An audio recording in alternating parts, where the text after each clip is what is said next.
stories, things we shouldn't say, but we're gonna laugh about them anyway. Hey, welcome to Glick's Comedy Lounge, where the jokes go wild and the laughs get loud. Hey, pull up a seat, stay all night long. Tell a crazy story, sing along to the song.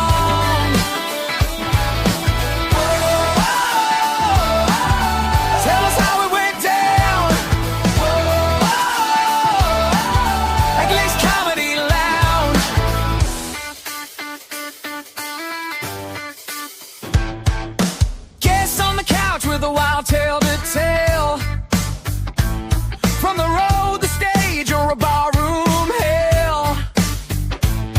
The crowd's getting loud and the stories get strange. Every single night the chaos rearranges. No scripts here, just the truth and the laughs, and maybe a roast if you cross Glick's path. Hey, welcome to Glick's Comedy Lounge, where the jokes go wild and the laughs get loud. Hey, pull up a seat, stay all night long. Tell a crazy story, sing along to the song. Whoa, tell us how it went down. Whoa, at Glick's Comedy Lounge.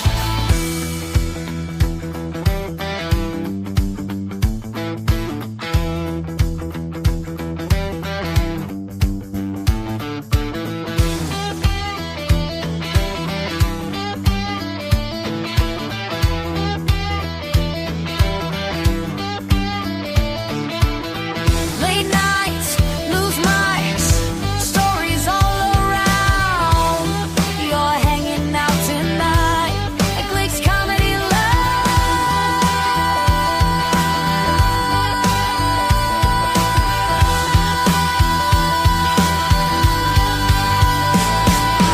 Hey, welcome to Glick's Comedy Lounge, where the jokes go wild and the laughs get loud. Hey, pull up a seat, stay all night long. Tell a crazy story, sing along to the song. Whoa, tell us how it went down. Whoa, at Glick's Comedy Lounge.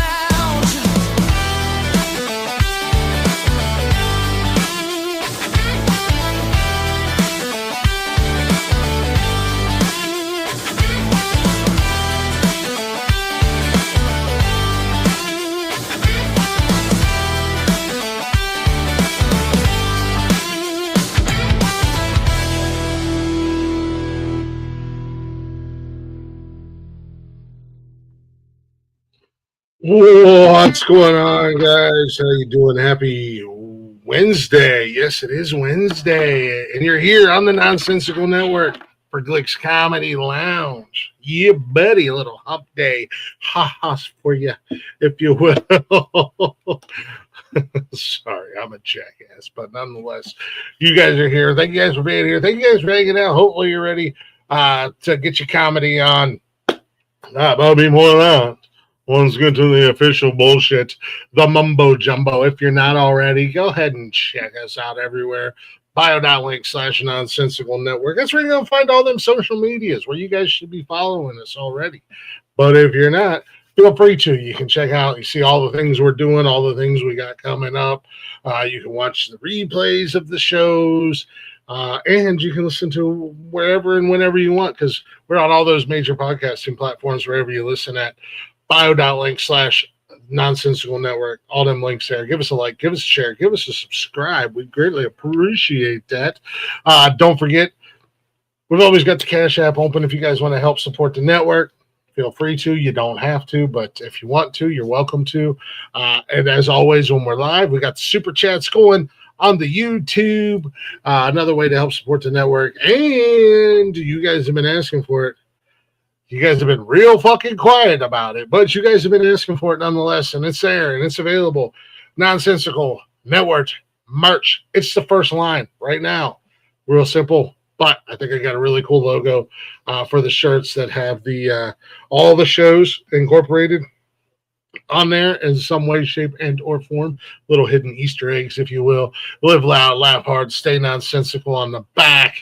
We got the tumblers, we got the shirts. Shirts are 35, tumblers are 30, and it's Glick Squatch approved. So yes, buy our stuff. Love us. Give us your monies. All that stuff. Join the cult of Glick. But enough about me and enough about us and all the other things that we have going on. You guys are here for a reason. And that reason is, thank you, Wally, for the jewels. For the jewels. Thank you, Seer. We're here for the comedy. I'm not a comedian. I like to think I'm funny. I like to think I make people laugh from time to time. But I am not a comedian. I'll leave that to the professionals, like the young man joining me tonight, Mr. Robb Lee. What's going on, brother? Just another night, just hanging out. Hell yeah, I like it. That's all it is. We're just hanging out. No, just two guys shooting the shit. One of us just happens to do a little comedy on the side. You know? The Chatters box is a lively bunch already. I see you, Scorpio. How you doing? Wally, let's have some good times. What up, Billy? Billy in the building. Chatters box. This is Glick. I don't know what else to say. The chat will be lively bunch. You are welcome to answer any questions you would like. You can give them hell. You can give them hell too if you'd like. Rob, shut up. I'll deal with these assholes on Saturday. But if I don't acknowledge them and give them love, what's going on, Daniel? They'll riot, and it's just ugly.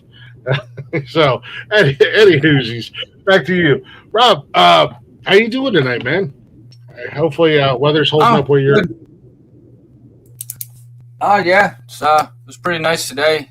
I'm winning the fight against my roommate who keeps turning the AC off for some reason.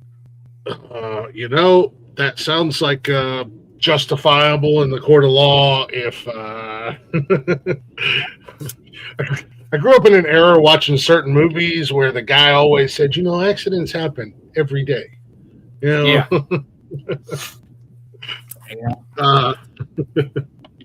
But no, I want to say thank you for coming on and hanging out with me tonight. I do appreciate that, taking a little bit of time out of your schedule and everything. Yeah, good to be here. Good for the opportunity. This is your show. It's your stage, so to say. So I'm just kind of here. Slingshot is the best for that, Rob. There we go. Just slingshot the roommate. Right off the rip, man. How long you been doing the comedy thing?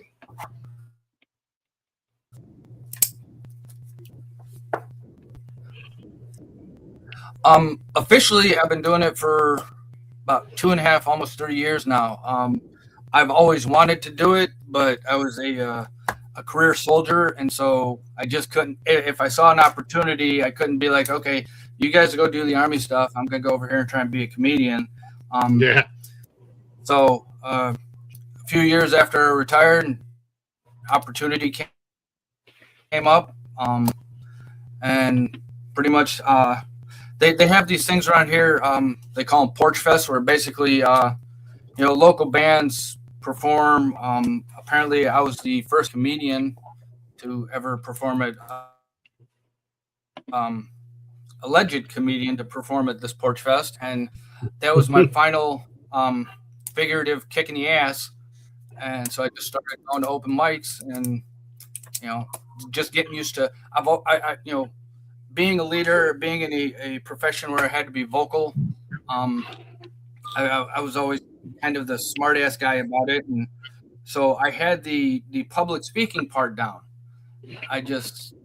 My public before had always been kind of a captive audience because I outranked them, so they had to listen. Yeah. And they kind of even if it wasn't funny, they outranked them. And yeah, from there I just I got my way into a couple of competitions, and just go from there. Any chance for as one of the actual professionals I met said, anytime you get a chance to put a mic in your hand, Do it. Yeah, yeah, amen to that. I mean, that's kind of goes along the same lines of practice makes perfect, or whatever. Yes. Maybe there is no such thing as perfection in comedy. You just hope to be entertaining. Yeah, Billy said thank you for your service. I think everybody can jump on board that train. Yeah. um, I never know how to answer that. You're welcome. I mean, as a guy who has not ever served in the military, I'm on that I'm on the opposite end of the spectrum. Like, I feel weird going, "Hey, Yeah. thanks for your service," and then you get the guy who was like, "I was in there for 3 years, and I was a chef. I didn't really do much, but thanks, I guess." Like, Well, see, or and that's the fun part is that the ones who do like 3 or 4 years, they may hmm? do really good in the 3 or 4 years, but those are the ones that always make it part of their personality. Like they got their Oh yeah, entire, every unit sticker on the back of their thing, and all that. I was an infantry guy, ran around the woods, and hmm, prepared to go to war, and then when I got to go over it, when I got to go over there, when we went over there a couple of times, I actually didn't get to do any of the stuff I trained for. I yeah. taught foreign soldiers how to do, and This but is bullshit. I want to I do what I was training for. yeah, you get they get you all hyped up to go over here and let's shoot some bad guys, and they're like, well, we can't shoot them because this or that or it's like, oh, why the hell did we come over here then? Yeah, they come here for all your rules and shit. Yeah, You're welcome, Billy. yeah, No, I have an ex whose son's in the Air Force, and he's going to be a lifer. I think he'll be in there for life. Uh, and he had his first deployment to Qatar, and of course, her being a mom, she was freaking out, and he was like, "Mom, I'm staying in a 5-star hotel. Like we're going on vacation. It's not like a real deployment because I leave my hotel, I go across the oh, street, I go in the wow. building, and I play on a computer all day, and then I get done and I go hang out with my buddies after work." I was just like, well, that opened my eyes Yeah, because I didn't think it was going to be like that either. But yeah, so you get yeah. done doing your service, and it's something you've always wanted to do, and you finally take that initiative. Like you said, being in front of people and talking, it's not something that is new to you, but it's a different setting. Yeah. It's a different atmosphere. What was that like for you to kind of make that Well, transition? I learned a lot of lessons. The first competition, oh, actually the second, I got to do the World Series of Comedy out in Oh, Vegas nice. in 2023, and I didn't make it into the competition portion, but they anybody who registers and actually makes it to Vegas, they do a couple of at the end of the night they'll give you stage time, and Oh yeah. so it was only 4 minutes, and comedians got the red light with the it's like, all right, this much time, and in a lot of situations you don't realize how long 4 minutes can be. I'm like, I did all of what I thought was my best stuff, and I'm like, I'm looking for the light. I'm like, okay, I'm done, and so I just kept talking, and luckily that 4 minutes or so was pretty good. I got some laughs, and so that's very encouraging. Um, but the first thing I learned was I said thank you, good night. I put up the mic, and then the host started coming out, and I said a couple more things. I'm like, oh no, they're like that's bad. If you say good night, that's it. Let it go and go. Yeah. So learned a lesson there, and just like all the other comedians I met, no matter if they're beginners like me or if they've been doing it for years, just they're all just very approachable. Everybody. I learned the term riffing as far as comedy goes, which just having a conversation. It's like just things you think of could be bits just pop into Hmm. your head. There's like you're sitting there talking to a bunch of comedians. They're like, oh, that could be a good bit. I'm like, so you go up to the room and you write it down, and I'm just always writing stuff. I have the recorder on my phone. I used to record all the time, just anything. Like it was funny when I was in Vegas. I'm currently separated from my second wife. Me and marriages are not a good thing. Let's say you didn't learn the first one. No, that's the funny thing is I used to say that I got it right on the second try. Apparently I didn't. But I was in Vegas and I mentioned that I'm separated from my wife. I'm like, so if you see me heading towards one of those chapels, just kick me so I'll turn around and go the other way like a Roomba. And I think it was the best laugh I got that night. And just a great learning experience, just being there. Talking to the people, talking to Joe, the guy who started it and runs it. That was like their 14th year at the time. Mm-hmm. And I also, my first competition was in June. I got to go to Wiley's in Dayton, Ohio. Okay. That's not too far from me. I know where that's at.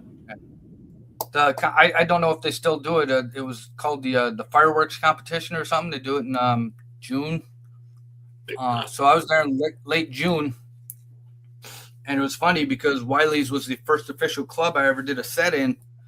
Shortly after I got back home, I had gotten a puppy from my neighbors. They're like, "Oh, what are you going to name him?" I'm like, "Wiley." And so everybody thinks the Coyote. I'm like, "No, the Comedy Club." Oh, but yeah, just any experiences? A local bar here that does open mics, and they did a competition a few months ago, which is where this the picture used in the graphic, which makes me look good and horrible all at the same time. I was struggling with it, brother. I was like, I can't.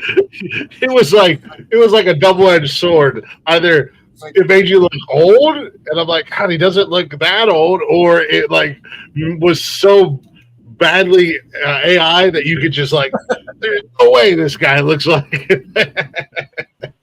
Wow, I knew my eye bags were bad, but wow.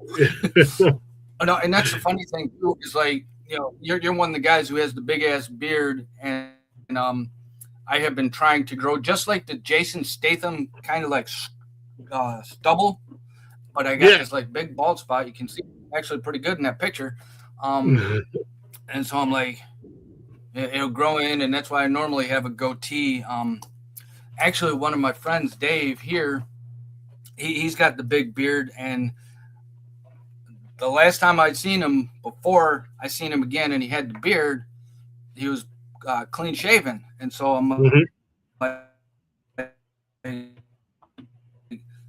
like, oh hey, Duck Dynasty, how you doing?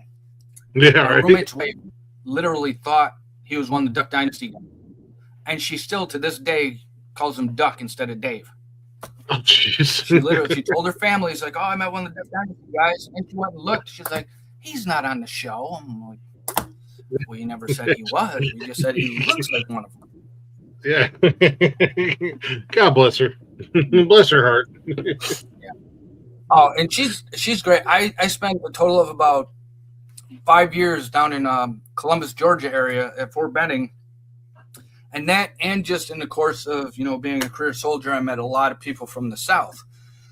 And, I learned a lot of different accents. I learned through a coworker, meeting a bunch of coworkers' friends, that at least half the stuff Jeff Foxworthy talks about is real, which was very interesting to watch in person because I'm from New York. And when they did the hold my beer part, they would hand me the beer because I'm the Yankee until I kept drinking their beer. But so I heard a lot of different accents, and people think that, I have a New York accent. I'm like, I'm from upstate. They don't give us accents. But she is from Tennessee, and she had the thickest accent I had ever heard of any Southern person I ever met. One time she asked me for a can of beer, and it came out sounding like a can of beer. I'm like, how's a beer? And she just called like a local pharmacy here in the New York area is Kenny's.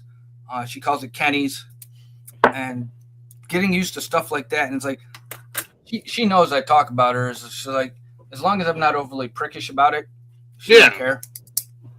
So yeah, just don't be. yeah, just don't be.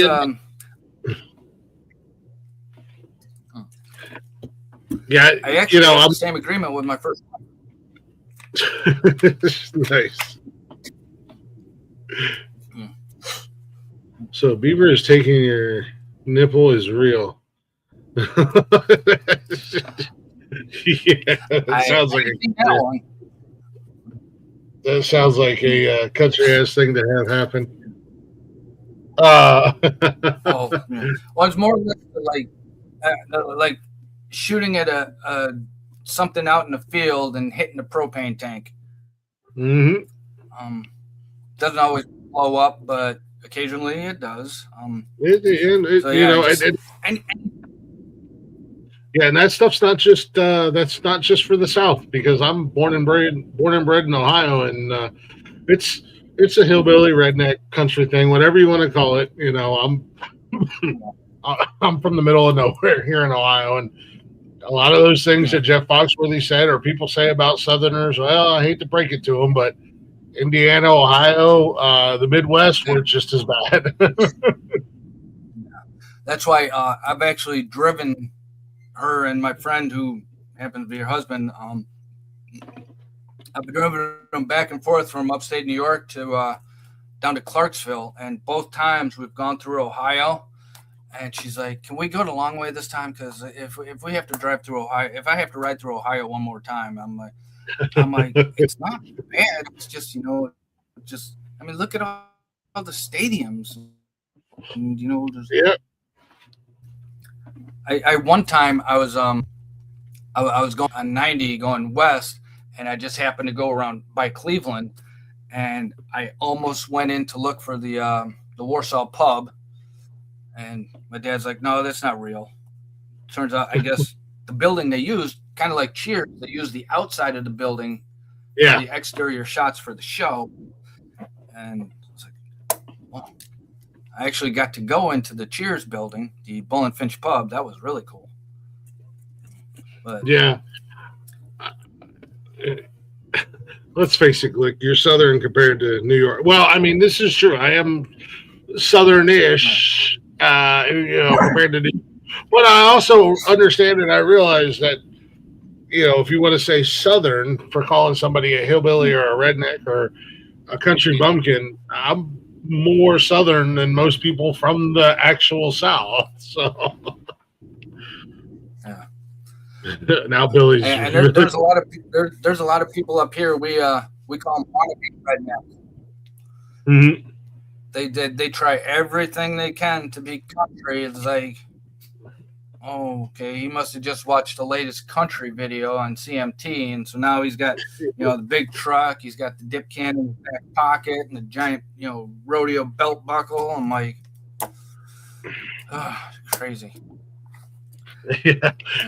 Unfortunately, just because you watch a season or two of Yellowstone doesn't make you a rancher or a cowboy.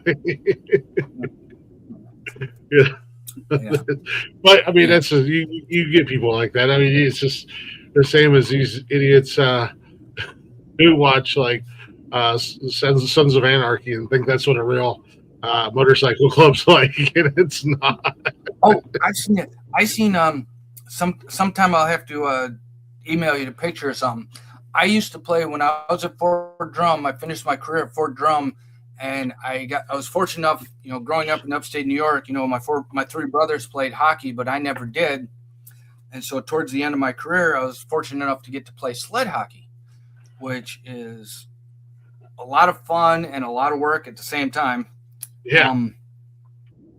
But we got to go to a tournament up in Ottawa, and we went into this one, I think it was Buffalo Wild Wings or something, and there was a group of people, and there was literally a dude. I thought it was Charlie Hunnam dressed in full Jack's costume.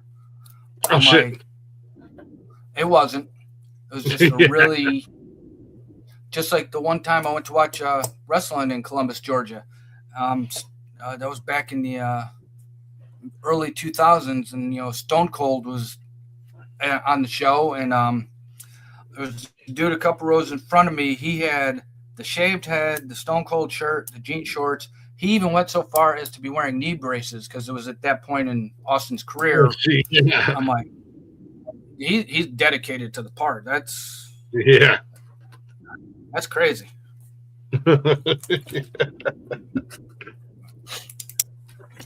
And just like other little things, and just there's so many things. Even if you never try to get up on a stage or anything, just things in life. I mean, I work at the Five Below here in my hometown, and I don't know if it's the same way everywhere, but these friggin' dumplings and squishies. Oh yeah. When we get them at the store, they fly off the shelves, and they have limits on them. This one lady comes in, and I see her. I only work there like 4 hours a week, so I'm like less than quarter time. I'm like at the time, and so I'm not really worried about job security if this ever gets back to them. But lady comes in, and we have basically what I do is I just stock shelves. I open a box, I put it on a shelf, rinse and repeat. And we have the carts with all the boxes on them. This lady basically goes into the store, finds where the carts are, and starts looking for if we have any squishies. I'm like, that's just. And the problem is like when they first came out, their kids wanted one, and so now the parents are on the case and they're not giving up. And she went on later. One of the managers was telling me, she came in. She's like, I got a fraudulent charge on my credit card from Five Below, and jeez. She's like, I'm in here 3 times a day. I'm like, and she thinks a potential fraudulent charge is the problem. Yeah, right. She's there 3 days. Yeah. No, it's like, no, you need to. What the hell are you doing 3 times a day in Five Below? Scorpio said, is this Robert G. Lee? No, it's actually Robert E. Lee. I do share a name with the other guy. The other guy. What's going on, Scorpio? Yeah. Yeah, that's. I don't think you. I don't think you can. You could pop off with a fraudulent charge if you're in there 3 times a day. I love Five Below, man. I gotta get with my man Billy over here. I love Five Below. Props to Five Below, man. It's a cool store. I didn't know anything about it. I just dumb squatch stumbled into it one day, and I was like, this is kind of a really cool store. My kids love it. I wish they put one in my town, but no, they're too busy putting a fucking Waffle House here. As if we, I have to resist the urge when I'm walking around, stocking shelves, seeing stuff like I might not have seen it there last week. I'm like, oh, I gotta get this, and it makes me wonder because they have such. At least our store has such a big shelf full of like full size Funko Pops, the little ones, all kinds of fun. I'm surprised nobody's ever opened a store just to sell Funko Pops. And that's an idea anybody can use if you want it. I'm not going to try it because I don't like to work as it is. Yeah. I'm trying to do this as a job full time, and even this is too much work sometimes. At the end of the day, I don't want to read, like huge or anything. It's like if I can go around, a few times, even only a few times a year, make a little bit of money, make some people laugh.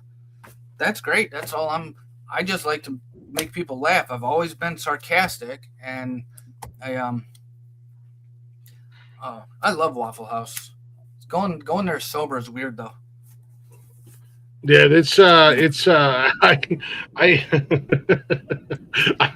I'm not very nice when it comes to Waffle House or the Gen Pop that goes to Waffle House.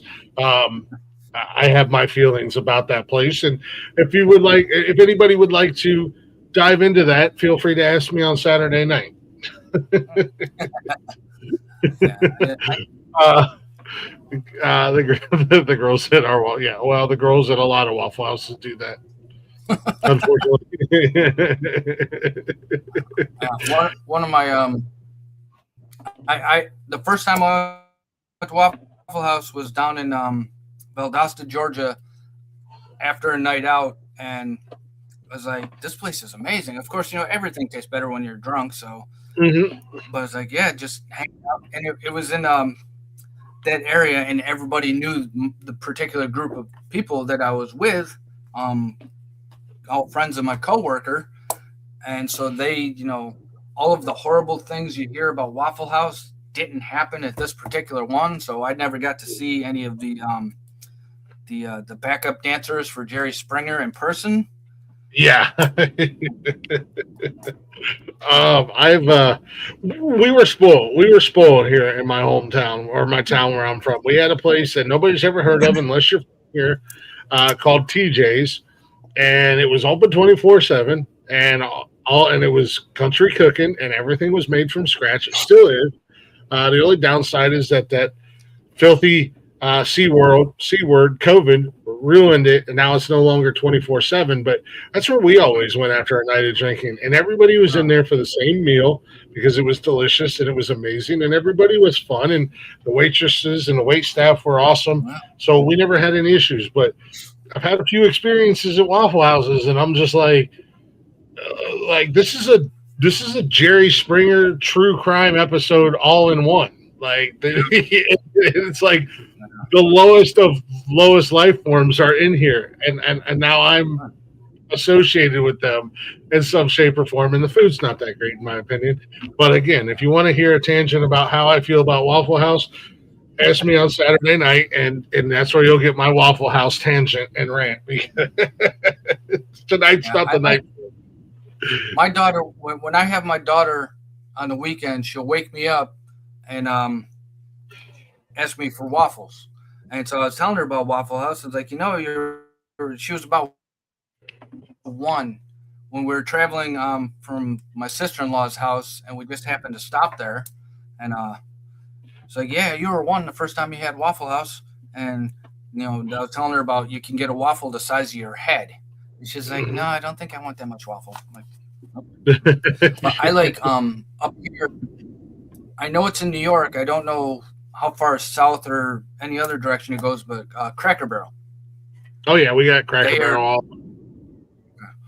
Yeah, so you can spend more time lost in the store portion than you did for your entire meal. Which I actually sometimes I'd go there and I'd get like a order through the app to go and spend more time in the store waiting for my food. Yeah, and I learned not to go through the store part with my daughter, or else I'll be spending money. So a lot of money. Yeah, I had to teach her the concept of window shopping. Yeah, no. Say, oh, can we get that? I'm like, can you get a job? Like, Dad, I'm 10. I can't get a job. I'm like, well, then ask me again in about 16 years. Yeah, or 6 years or whatever. And, yeah, that and I that's some of the weird thing, like the whole I had never heard of the whole gender reveal thing before my daughter was born. My wife explained it to me, and so they gave us an envelope and we took it to a local bakery, and they baked it into a cake, and they did it during my family's Christmas party that year. And you're like, here you go. You're the dad, so you get to, cut it. And I got hardly into that thing, and I saw pink, and my first 2 words were like, oh, fuck. No, shit. But it turns out she's a mini me exactly. Sarcastic as hell. I'm like, oh, that's great. Of course, my next words were, I'm still calling her Junior. You know, as a fellow girl dad, I have two girls, and I have a boy. My boy is the youngest. It took me three goddamn technically four tries to get a boy, but you know, uh, my oldest daughter, I don't know how either one of us survived her becoming 21 and moving out because she was a monster. She's a great kid. Don't get me wrong. I love her to death. But the teenage years hit, and she was just an absolute roller coaster of emotions to the point where a lot of times I would kind of peek my head inside the door when I would get home from work to try to see what kind of mood she was in. And on the weekends, kind of do the same from the bedroom. Like, do I stay back here barricaded? Is she smiling? Is she already on a warpath? My middle daughter is an exact clone of me. And then my boy is that's my guy, man. That's my dude. He's a trip, man. He's got no fucks to give about anything in the world, and he's the happiest little guy ever. Well, not little. He's fucking 13 now, but you know. But yeah, girls are something else, man. And these gender reveal parties crack me up. I don't think we did that for any of our kids. I can't remember. I don't recall doing it because it's not that big of a surprise. It's either a boy or a girl. It's a 50-50 chance, you know. Yeah. And like cool ones, like we did the cake. One of my nephews a few years ago, he had a girl, and he's been golfing since he was like 5, and he's like 26, 27 now. And so, you know, they just did it in a golf ball. So he's out there at the driving range, and he's got his camera on for Instagram. He's like, all right, here we go. Yeah. Big pink cloud. And he's like, all right, it's a girl. But I like the, because my wife, you know, found all this stuff on YouTube. There was one, it wasn't like a gender reveal. She found this video of a lady that was just trying to tell her husband that she was pregnant. And they had a big kitchen, and she's standing on one side of the kitchen. Her husband's on the other side in the fridge. And she's like, oh, while you're in there, can you give me a bottle of water? And she had deliberately put an empty baby bottle in front of the water. And so he grabs it, looks at it, and says, what the hell's that for? And then he hands her the water bottle, and then it clicks. He's like, oh. Hey, shit. You know, there's nothing like a good old-fashioned gender reveal party when you, start a forest fire and burn down 3 states, or B, kill half of your family, which have happened both have happened in gender reveal parties. So, keep it simple, stupid.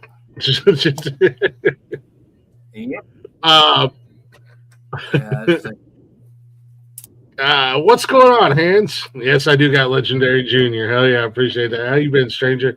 50-50 chance. Wally asked, or Pierce asked in the chat, kind of roll back into the comedy conversation here. Comedy here. Again, we go off tangents. It's okay. Who's your biggest influence that wanted to kind of to do stand-up? George Carlin, without a doubt. I saw my first full-length George Carlin special, his Are You Diseased special in around 85, 86. And from there, I mean, I was already sarcastic to begin with, but, you know, George set me off on a path of, you know, just questioning things, just, you know, things. And of course, you know, nobody can do it as good as George. Luckily I got to see him one time before he passed. Oh, that'd have been awesome. That was, yeah. And it was his very last tour. He was rehearsing for what turned out to be his very last HBO special. And so that was great. And then just like observational comics, you know, Jerry Seinfeld comes up. I loved Sam Kinison. It's like his career was tragically cut short.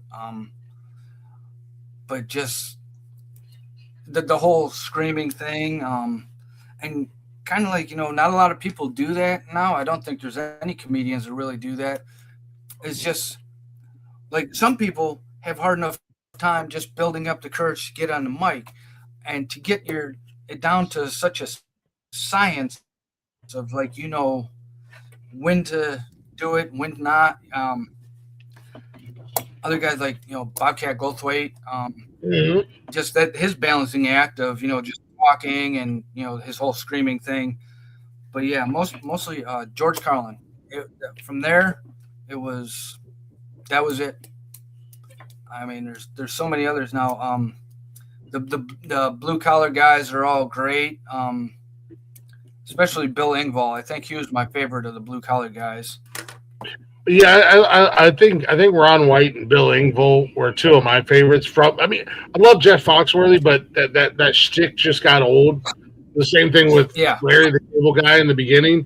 I thought it was funny. It got old, but I think as two standalone comedians that can do specials and do new, unique specials, Bill and Ron were probably the best two out of the four, in my opinion. It was actually funny talking about Ron White. I was listening to Pandora, one of them, and I just had it on comedians, and so random, bits would come up, and Ron came on talking about his agent booked him in Fairbanks, Alaska, and he's like, he was bored as hell because there was nothing to do, and I was at Fort Wainwright twice, and so I know Fairbanks, Alaska. And I'm like, you like to drink and smoke, Ron, so you would have been in heaven because there's like, that's all there is. There's bars, like a store and a couple of restaurants, but yeah, he's very good, and just Nate Bargatze is pretty good. Yeah, I love Brad Williams. I just one of the funniest things that Brad Williams, you're talking about the little person, Brad Williams, right? Yeah. One of the funniest things I ever heard him say was, and this isn't like verbatim, but he was like, yeah, so I bought a, everybody asked me about home protection. He's like, yeah, I bought a samurai sword or a katana blade. And they're like, why the hell would you buy a katana blade? And he's like, what do you think is more scarier if you break into a house at 3 o'clock in the morning? A midget with a gun or a midget in his underwear screaming down a hallway with a samurai sword? I'm like, I'll never get that image out of my head. Just little Brad Williams with a katana blade. When he's talking about when he was driving with his mom and she said something and the guy's like, why don't you fuck off? And so Brad got out of the car, ready to defend his mom, and he just eventually does the whole Hadouken thing. And the guy like ran off screaming. And literally I seen his bit about, the kid-sized urinals or Brad-sized urinals. Yeah. And so now every time I go in and I'm forced to use that one, I'm like, sorry, Brad. Yeah. As if walk around the corner and need to take a leak right then. But yeah, just let's see. There's just so many to pick from now. And I just like sometimes I'll just scroll through YouTube and just like anything else, is like if you put on comedy, like I love Chad Daniels. He is amazing. And so one time I watched Chad Daniels, a couple others, and so then when you go back to the homepage, it's all these comics. I'm like, you fall into the algorithm now. Yep. And it's great. Chad Daniels. In the beginning, Tom Segura I thought was funny. He kind of fell off, I think. Bert Kreischer just like horrible. Oh, you don't like Bert? He should just put his shirt on and shut the hell up. No, I've never thought he was funny, and I just don't get the whole shirtless thing. And I'm pretty sure his whole Russian drinking story is not true. At least in my opinion, I don't think it is. Well, it's fair to say, there's a lot of comedians out there with a lot of crazy stories. How many of them are? I think it tiptoes a line of truth and fabrication. Because it's like going fishing with your buddies. Yeah, maybe you caught 10 fish, but when you get back and you're telling everybody you caught 20 fish, and every one of them was this big and weighed 30 pounds, and you almost wrestled in a megalodon shark, but the line snapped at the last second. There's always in every story there's bits and pieces of fabrication just to kind of I give it think that. hand to seeds comment here about Kill Tony being a gatekeeper. Yeah. I think when that first came out, oddly enough, I think it was failing on his show. I think got you higher, Mhm. but I think it depended on who his guests were, because the one person, I don't know who the comedian was, but what do you get, like a minute on Kill Tony? I think it's 1 minute, and then you may get the interview. Yeah, and then when Bill Burr was on there, and he was giving Joe Rogan and Tony a bunch of crap, and so it's like that comedian's name is associated now in a way with Bill Burr, and so like somebody's like, oh, remember that time Bill was tearing up Joe and Tony, and they're like, who's that comic? And then all of a sudden people are watching his stuff, and kind of like not exactly word of mouth, but I don't really think. I think with social media these days is just, I don't think there are any gatekeepers anymore. If you're familiar with the comedian Owen Benjamin, he's actually he's from my hometown. He grew up like a couple of blocks away. Okay. And he used to live up, and he moved up to really northern New York with some of his family, and it's like he got tired of the LA scene, and he basically had this whole long thing on Facebook where there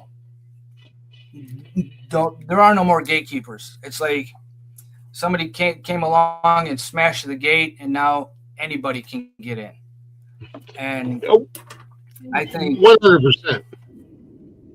And especially the interview. I think Billy's spot on here with Kill Tony. The interview portion of it is like the beef of it all. It's the main course of that show. I think. Yeah. I mean, I've had comedians on this show who have been on Kill Tony, which is cool. And I've gone back and watched their specific segments, but for the most part, if you're scrolling the interwebs, you're not getting the 1 minute that they're doing. You're getting the interview portion more than anything. But yeah, I mean, as a that's like the whole.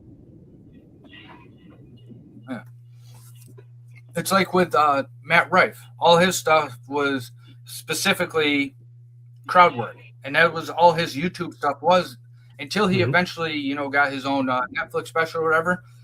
But that was actually one of the questions I asked one of the comics in Vegas, was about the whole crowd work thing. He's like, crowd work is good, but it's like, he explained to me that they'll do a full show, and then they'll have a specific, crowd work portion.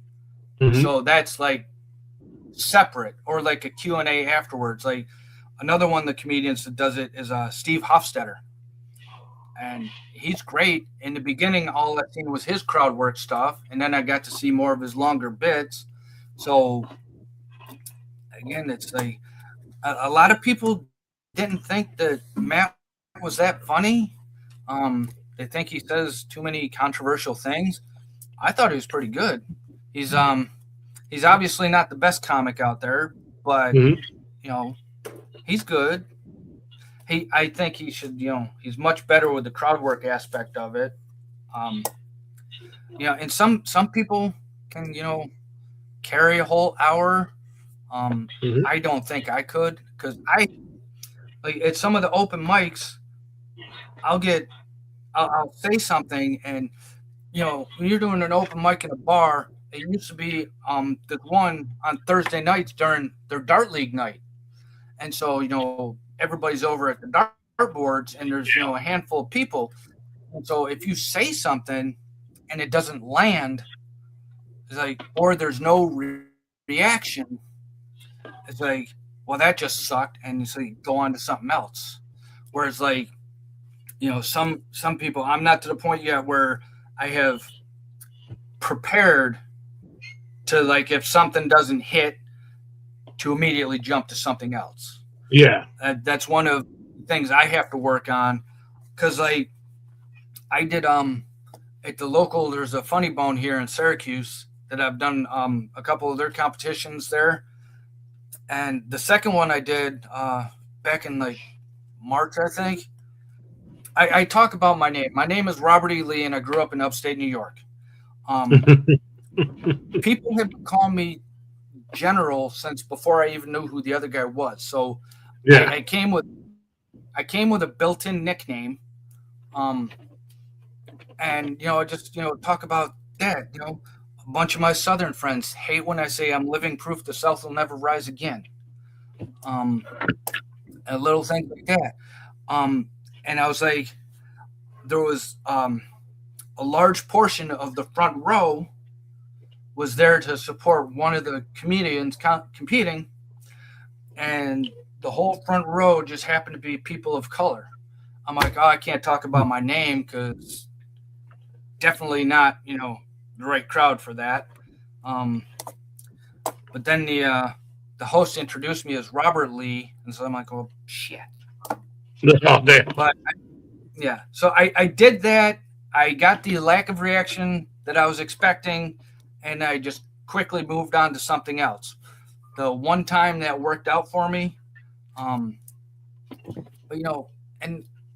being in my situation, second marriage failing, so dating in my 50s, I sucked at it when I was in high school. I'm like, in fact, my set, they recorded my set from the World Series of Comedy, and when they sent it to me, and then I put it on my YouTube, and it my first wife seen it, where I talk about being terrible dating in high school, that I met my first wife by dumb luck. I was lucky. I thought I was lucky, and she was dumb. And so she's like, "Oh yeah, I seen it." I'm like, "What'd you think?" She's like, "Well, other than that dumb part, you got to admit it. You were a little dumb in high school." And she's like, "Yeah, I know, but." And so that's the thing, is like a lot of people, like especially my friends or my roommate or family or whatever, I'll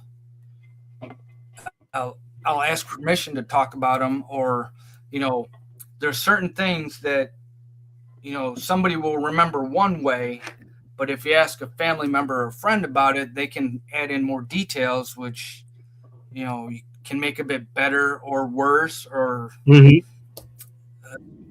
most of them are like, yeah, as long as you're not a prick about it, then go talk about whatever. And yeah, that's true. I think ultimately, if you bring up family and friends or whatever, as long as you're not being a complete dickhead or a douchebag about it, even like I pick fun of my ex-wife, but I don't ever say anything disparaging or super mean about her. I just point out the obvious. Yeah, and that, like Billy's saying here in the comments about having black relatives. Actually, my current wife, and that's another thing. It's like when I talk about her, it's like sometimes I'll introduce her as wife, sometimes I'll introduce her as ex-wife. We're still legally married, but she's half black, and so that's why it's kind of like she doesn't get the whole Robert E. Lee thing. And I've talked to a few. I try not to call kids, but they're kids. Yeah, they're kids. Apparently, in a lot of places, at least in my area in New York, they don't even teach about the Civil War, or at least not Robert E. Lee anymore. So when I mention my name to some people, they're like, "Who?" I'm like, Yeah, right. "Civil War, General, Confederate." Like, "Oh, I don't know. We learned that." I'm like, "Okay." So I move on, and uh, Yeah, it's wild to think that a part of American history nowadays are just like, yeah, we're just gonna pretend like that didn't happen, or that guy did that guy don't exist. It yeah, don't make a whole lot of sense, but who am I to? There's a line of disrespect you can't cross, and I will sure let you know. It says Billy in the chat. Yeah, yeah. absolutely. And yeah, yeah, they didn't well, they didn't outright, turn away like the, before, you know, talking about certain things, like they can turn on you right away. They Hmm. didn't do that, but I could tell in some of the faces because some comedy clubs there's a good distance in between the front row, and some of them they're like right up there with you. And this Yeah. club is they're right there. And so when I said the bit about my name, and once I moved on, I could see in a couple of faces they're like, "Yeah, it's probably a good idea that you went away from that." Um, but again, it's the very first open mic I did. I was talking about wrestlers. I'm like, and it was an older crowd at a local Yeah. bar. I'm like, none of these people know who Cody Rhodes or Roman Reigns are, and so I just that was my first thing with reading the room, and Yeah. Well, and I that's learned. and in comedy, especially as you travel. I mean, Yeah, that's something we talk about quite a bit on here is knowing your room, because yeah, you might be in upstate New York where a certain topic and a certain joke is going to hit, yeah, but then you get down like Biloxi, yeah, you get down into the Bible Belt, and that same joke is gonna quiet a room real quick. Or like we've talked about on here before, politics. You might be in yeah, one state where you mention a name, and it's gonna go, and people are gonna lose their minds in a good way, and they're gonna love it. But you go to another state, or you're in the same state in a different city, and then they're going to lose their mind in a yeah, negative light, and they're going to want to drag you out into the streets and stone you to yeah. death. And it's um, definitely, but that's another lesson I learned from the when you send in your audition tape for the World Series, um, they will if you ask, they'll give you pointers. And the very mhm. first thing was like it was it was a very nice September day when I taped it. I was wearing shorts, and like I didn't know it was an unwritten rule that comedians don't wear shorts. So I'm like, all right, good to know. And very timely bits. Like when I recorded that was the same week that Betty White passed. And so Mhm. I made a joke about Keith Richards running around somewhere with a sword screaming, "There can be only one." And like, No, you know, I like the Highlander reference. but Hell yeah.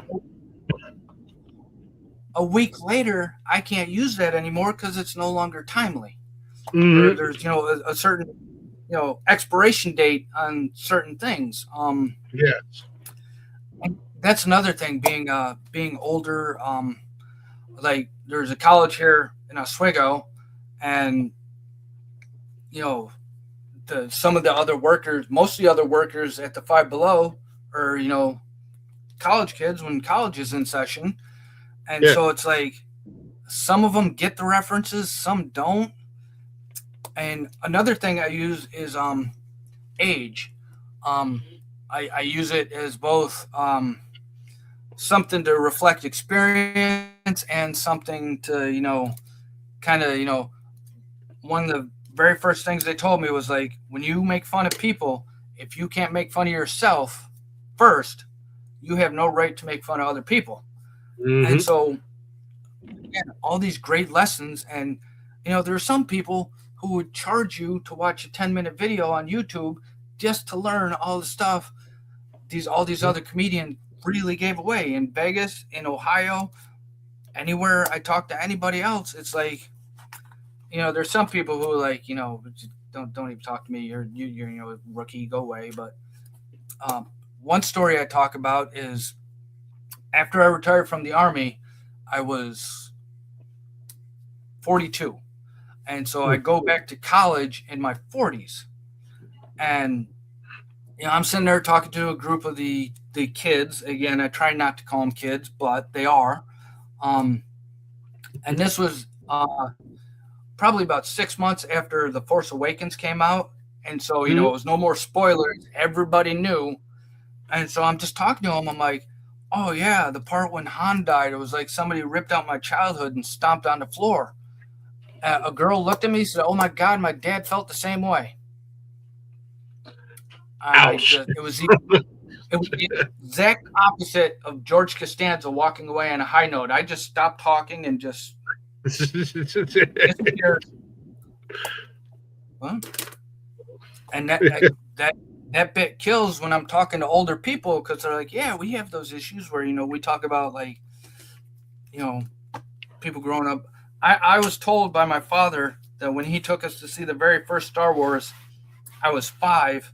And I was told that I fell asleep during the trash compactor scene. I don't know if it's true or not. I can't tell, but just talking about things like that. Like, I've seen this, I've seen that, and just age. Age can be both. Can be a double-edged sword. Just again, it's another reading the room thing. Yeah, and I think it's one of those things. I mean, age is something that a lot of people can relate to, whether they're older, like you, or they're younger. I mean, my kids make fun of me because I was born, as they like to tell people, their dad was born in the late 1900s. Yeah. But there's things I can tell them when joking around, like, yeah, one day you're going to be 45 too, and you're going to. This is an honest to goodness. This is the honest to goodness truth too, Rob. There is no fiction. There's no lies to be detected in this. I literally threw my back out one day because I farted too hard. I was walking down the hallway, let a fart rip, and the next thing I know, I was on the ground, and I was laid up on the couch for a week because my back went out from a fart. That'll do it. I mean, my can't trust them. Yeah. One way or another. Yeah, my kids laugh at me for that. I'm like, it's going to happen to you. You're going to be here one day too. Don't forget. And I hope I'm alive when it happens to you, so I can laugh at you and go, see. Yeah. And like, my very first job, I retired in May of 2015, and school didn't start till August, and so I had a couple of months. I got a job as a cart guy at the Sam's Club here in Watertown, New York, and I was just constantly, as a cart guy, you got called in occasionally to do help with carryouts, and usually it was pretty obvious when you walk in the store who needs the carryout. This particular time, it wasn't obvious, and I go in and I ask the manager, and it's like, I'm like, who needs to carry on? It's like, oh, that guy over there, he's that kind of old. I'm like, someday you're going to be that kind of old, and some punk ass manager is going to be talking shit about you. What are you going to think about exactly. That? Yeah. She got mad. I did everything I could to piss this one off because there's a thing where, like, if someone is married to like a lieutenant colonel, a colonel, or somebody higher up in the army, the spouse tends to think they have that same rank as their wife or husband. Yeah. She had this attitude, and she was married to an E5, and that's only like 5 5 pegs up the board. So you ain't got nothing to, it's not like you're married to a general or anything. And so I would do everything I could to just piss her off. And she was a big Paul Walker fan, which I love Paul Walker. I thought he was a great actor. And she had a sticker. She had a little Fast and Furious wannabe car. She had a sticker of what would Paul Walker do. And so I went up to her. I was like, I answered the question. She's like, what question? I'm like, what would Paul Walker do? And she's like, what? It's like, drive into a pole and go boom. It's a shitty thing to say, but it put her in her place. And that was the only reason I said it at all. Yeah. I worked there for another month and a half, and she didn't talk to me at all. If she needed me to do something, she told one of the other managers who told me. I'm like, okay, I don't want to talk to her anyway. She's an idiot. Yeah, man. Some people. That's the other thing with age. There's one the kids I worked with. Thanks, Billy. He was like, one of these seniors in high school. So he'd, take a couple classes in the morning and then he'd come to work in the afternoon. And he looked at me having that, military mentality. I never stopped because whether it's Sam's, Costco, BJ's, whatever wholesale type store, the cart, we literally one time filled up the entire cart, probably about between 300 and 500 shopping carts in the section. I went to use the bathroom. I came back and there were 3/4 gone in less than 5 minutes. And so the kid asked me, he's like, how come you never stop? I'm like, well, someday you'll learn that when you stop, that's when the pain starts. So he's like, that's a good way of looking at it. I'm like, yeah. I was like, my knees are killing me when I go home. But, our whole point is to get the carts in the stall. And so that's what we do. And another thing, like my wife, I could do a whole comedy special someday of just things that aggravate my wife, because when I was a cart guy, the official title was just cart attendant, but I said I was a professional cart retrieval specialist. Yep. And my very first job before the Army was I was a dishwasher at a local restaurant. And so I was a professional dishwasher. She's like, that's not a profession. It was when I was 18 because it was the only thing I'd ever done outside of go to school. Yeah. So it's like I tried to, again, just referring to life things. It's like anything can be a joke. I mean, I like, and another thing about names, and hopefully I've been writing and rewriting this bit, trying to use it. Hopefully someday I'll be as good as George with this kind of bit about names. Obviously my name, my wife's name is Serenity, and there's been a few times where I've had to talk to a therapist and stuff, and one of them was like, well, you could do the whole serenity prayer. I'm like, I can't. She's like, oh, that's right. And but it's just other little thing. And I used to work for the post office and as a clerk, and I would see these names like Game of Thrones is obviously very popular, and it's still popular because I don't know if still House of Dragons. I've never watched that one. I don't know anything about it. I'll see when I'm sorting mail. They name one person named their daughter Khaleesi, which was the Queen of Dragons. That was her title. Her actual character's name was Daenerys. I've seen somebody name that. People will name their girls like Hope, Faith, Destiny. I'm like, aren't you putting an awful lot on their shoulders just by a name? Yeah. And I was telling somebody, one of my good friends, where the lady who I got my dog from, her name is Faith. I'm like, to me, the word faith is most associated with religion, having some kind of faith. Mm-hmm. Like, what if you're a good Catholic, you name your daughter Faith, and then she grows up to be an atheist? Yeah.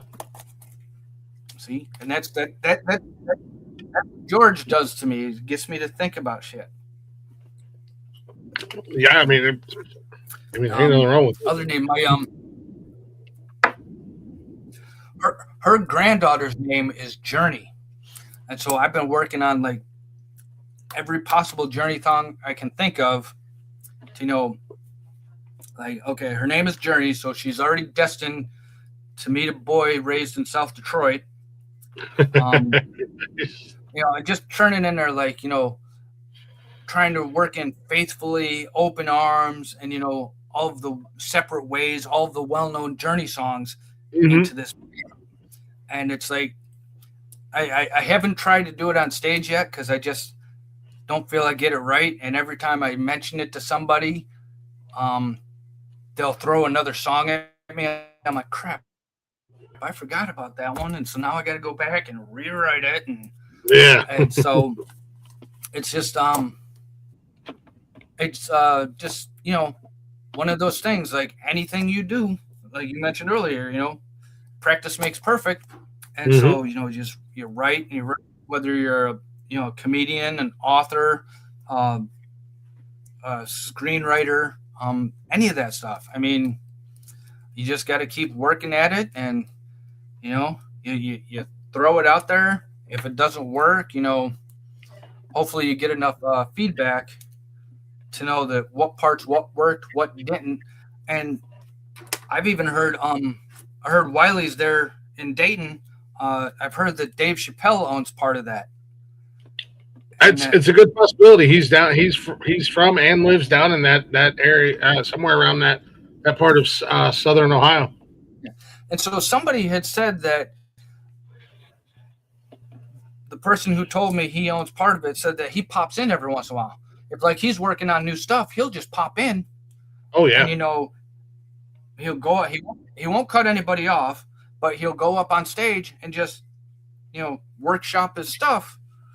I'm like, somebody who is famous and as good as Dave Chappelle is, if he's willing to go and practice, then not like the whole Allen Iverson thing where he's bitching about the coach wants him to practice. If Dave Chappelle can practice, anybody can practice.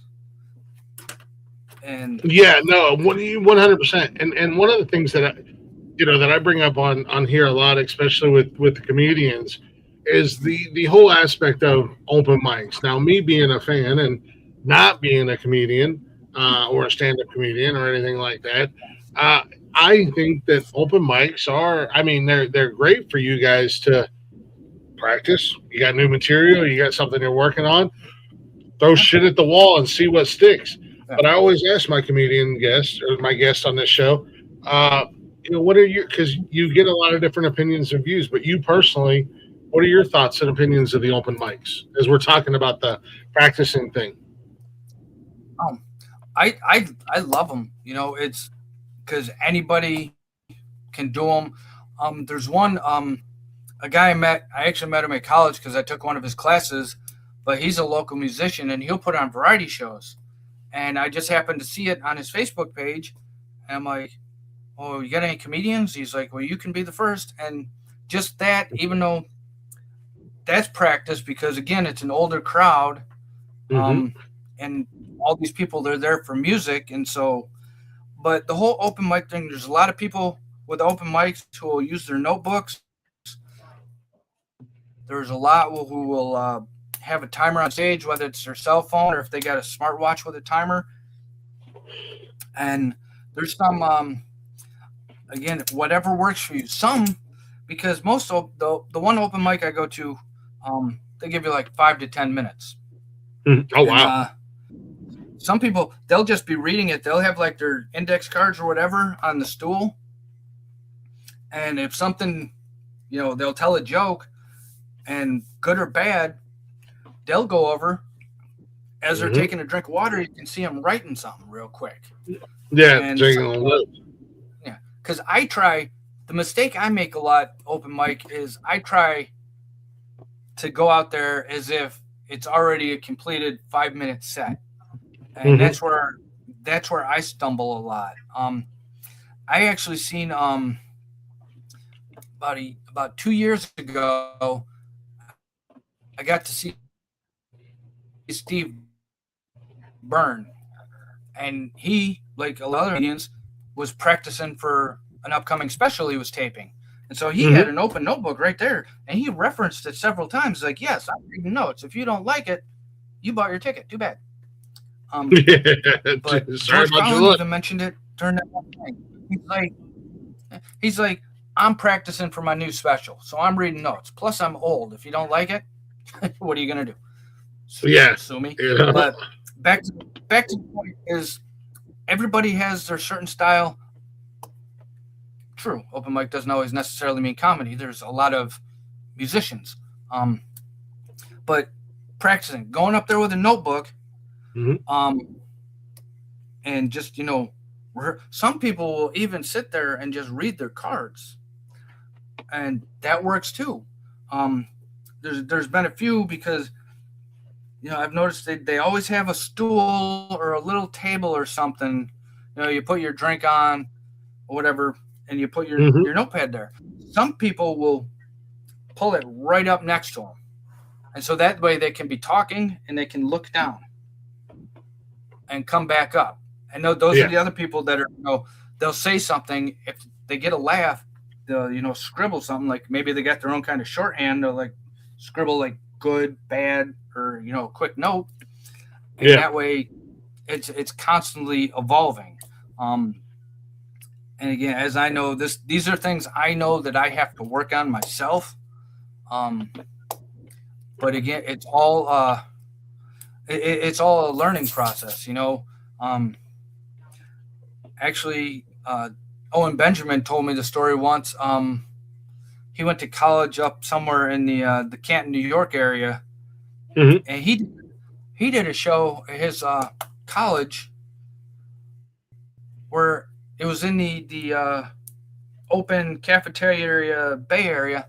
He ended up opening for Kevin Hart, and this was long before Kevin was the Kevin Hart Mhm. everybody knows today. And he's just he got paid an ice cream bar, but Oh, Jesus. it was staged, and it gave him another good bit because Kevin is 5 foot whatever, and Owen's about at least 6'3", 6'4", and Yeah. so just that contrast gave him like a bunch of minutes of material. So you can go up there and completely suck, but like in that situation, come away with something to work with, and anything again for learning. I joke because the college out here, they used to have a portion, they called it the campus elementary school, where students were actually going to college to learn how to be teachers. Part of Mhm. their course was teaching an actual elementary class. And I actually went to the school from first to third grade. And so then I came back here so many years later and went to college. You say, like, well, I started my education here, I'm going to end it here.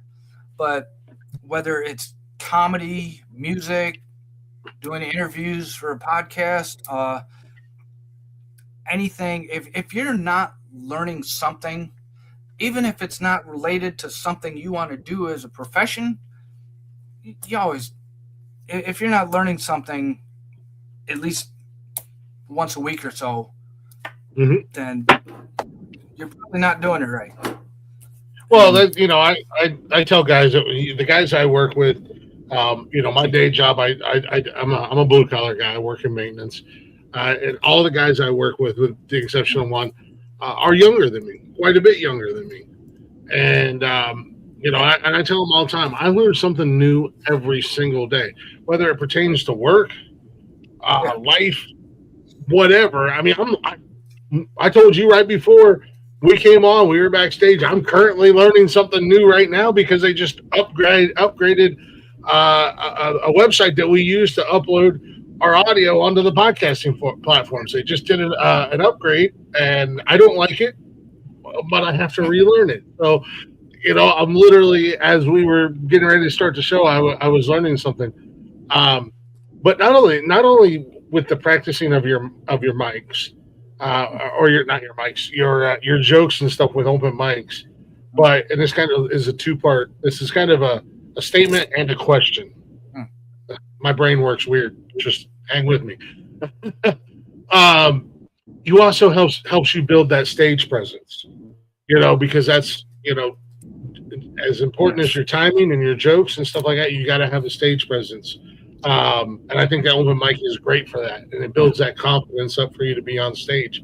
My question is, what's your stage presence like? Are you a mover and a animated, or are you kind of like trying to stay in one place and tell your jokes?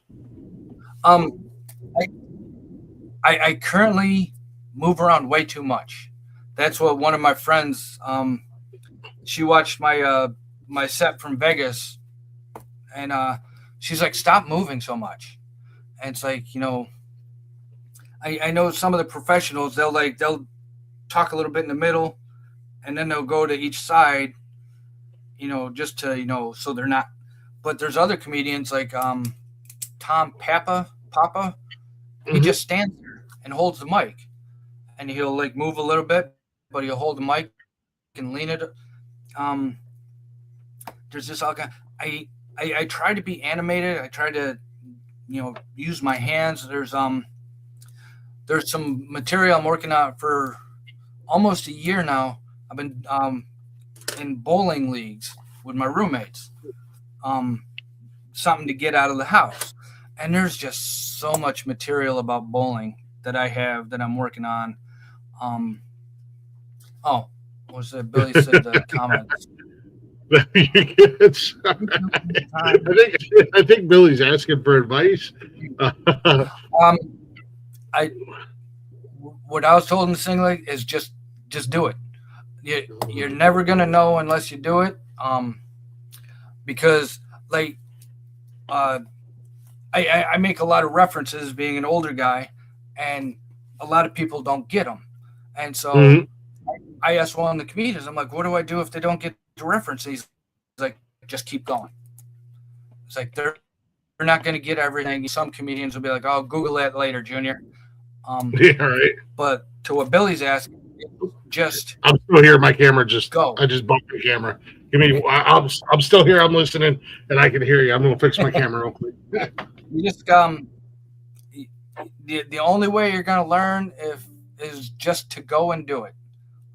That's what I did. Like I mentioned before, it's like I had the public speaking experience from before, but it's just being able to speak to public and doing it as a comedian or some kind of entertainer are two completely different things. Like I can, if I worked at Walmart, I can make an announcement over the loudspeaker. That is public speaking, but it's not entertaining or comedy. So my advice to Billy would be just do it. You're never going to know. I believe it was Bill Burr. I heard an interview where he talked about doing open mics or some of his early shows to nobody. And so he had no, and again, I don't know 100% if it was Bill Burr, but he was saying it's just like he had no reaction. So he didn't know what was good and bad. And so they just had to keep working it. And, like, I heard, huge Godsmack fan, and their song, 1,000 Horsepower. It's like when he talks about back in 1995, nobody cared about the empty rooms we played. There's bands out there who will be playing for nobody. Yeah. Or maybe one of their diehard fans, maybe a family member or a girlfriend or some will be there, and they'll be the only person in the room. But you still got to do it. I mean, even if you're not getting paid, or maybe they're paying for, they're giving you a few drinks just to play, just to open up, or and it goes the same with big bands like Metallica. Back in April, Metallica was here in Syracuse, and their opening band was Suicidal Tendencies, which I'm a huge fan of, but like nobody there. They're still, even though they've been in it for so long, they're still not a band that a lot of people know about, or they're just not going to come in and see it. Yeah. And then the other band was the Pantera version 2 with Zach and Charlie. A little bit more people came in, but it's like you're going to have those things no matter how long you've been doing it. Sometimes you're going to be playing to nobody. In that particular show, the sound for Suicidal set was terrible. But it's like somebody like me who knows the songs, even though I can't clearly hear them, I know what I kind of know. But you know what's going on. Music. Yeah. And I got to.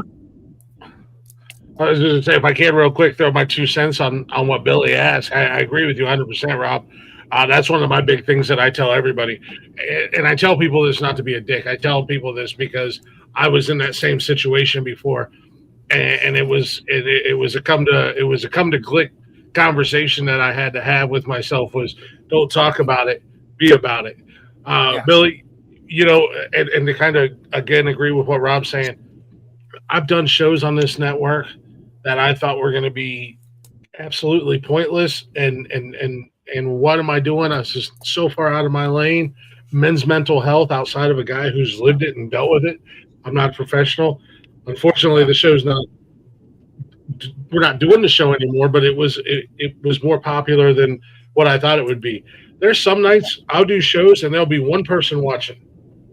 I'm not a big one to look at numbers, but every show you're going to get from me, when you see that red circle on our social media, you're going to get the same show from me. If 0 people are watching, or there's 1 million people watching this live, you're getting the same person. And that's all you can be, Billy, man. And you're just going to get better and you're going to grow. Same with Rob, same with myself, or anybody in the entertainment world. You just keep doing you. You're going to grow. You're going to get that confidence. You're going to get over that hump that you're in, and get that block out of you, that roadblock or the yips. If you're a sports fan, you get what the yips are. or Barney Stinson. Yeah, exactly. Yeah,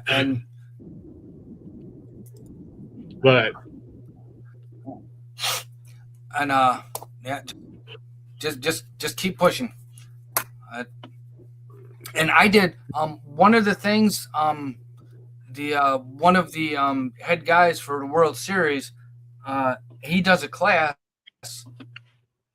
where you got to pay to do it, but you send him. It's a 6-week long class, and you send him a YouTube clip of a set you do, and him, another guy that's associated with the World Series, and all of the other comedians that just happen to be in the group. They'll watch your set, and everybody will give you feedback. Some's good, some's bad.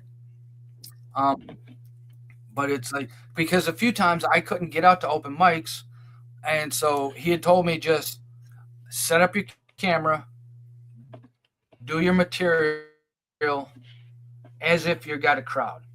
And sometimes that's the best thing. It's like, just practice in front of a mirror.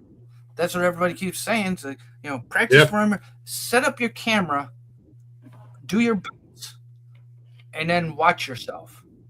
And try to, sometimes it's hard to disconnect and imagine yourself being somebody else watching you as a comedian. But just record your own stuff, watch it, which is advice I have to actually heed myself. And just go. Like, I know sometimes, like, I'm not the fastest talker right now, but no. But yes. As they're calling me a pussy earlier when I blew my back out. Sometimes I talk too fast, and sometimes I'm just mumbling. And it's like, that's another thing, especially when you're up in some kind of entertainment. It's like, there's the people, you got to learn, do you have the microphone this close or do you have it too far? Because I've learned, like, there's some comedians who, Cat Williams is one that comes to mind a lot. He'll have the microphone down by his waist.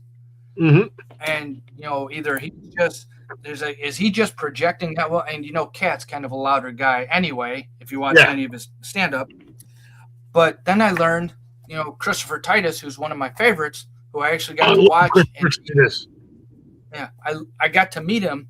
And it's also very convenient when you meet your idols and they're very tall. So I was trying to take the selfie. He's like, no, man, I got it. Because his arms are like almost as long as I am. Yeah. But, and Rachel Bradley, I think, his wife, who she's a lot great. of times she'll open for him. And, she talks about her dad being in Vietnam. And so, I'm not quite Vietnam old, but, second Desert Storm old. And, he just talked about military stuff with Rachel for a few minutes because, there's people talking to Christopher. And so, I'm just waiting my turn, talking to Rachel. And then I go on, it's my turn, talk to, because I remember watching his show on Fox. I thought it was hilarious. I wish it was still going because it was better than a lot of stuff that was on TV at the time. And, I told him that. It's like, I love the show. I love the comedy. And he's one of the people where I get talking about your own life because his life was crazy and he makes it work.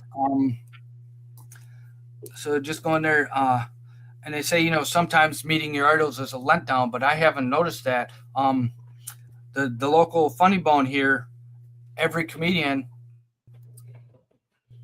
does a meet and greet outside. You get to talk to them. They'll do pictures. And I always try to buy something, maybe not a T-shirt, but I always buy something, just to support. In fact, the coffee mug I was drinking, Brian Atkinson, he's a comedian I met at the World Series of Comedy. I just happened to see some of his stuff on YouTube, and I see that he had, selling merch, and so I got a T-shirt and a coffee mug. The picture there, the shirt I'm wearing, Evil Monkey Entertainment.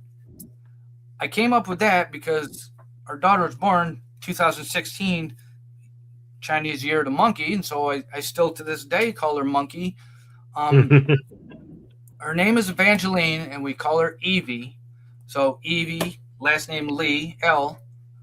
So evil in a way, monkey. And the picture is actually a combination. A friend of mine who I can't remember if it's her actual job or if it's something she does as a hobby, does graphic design.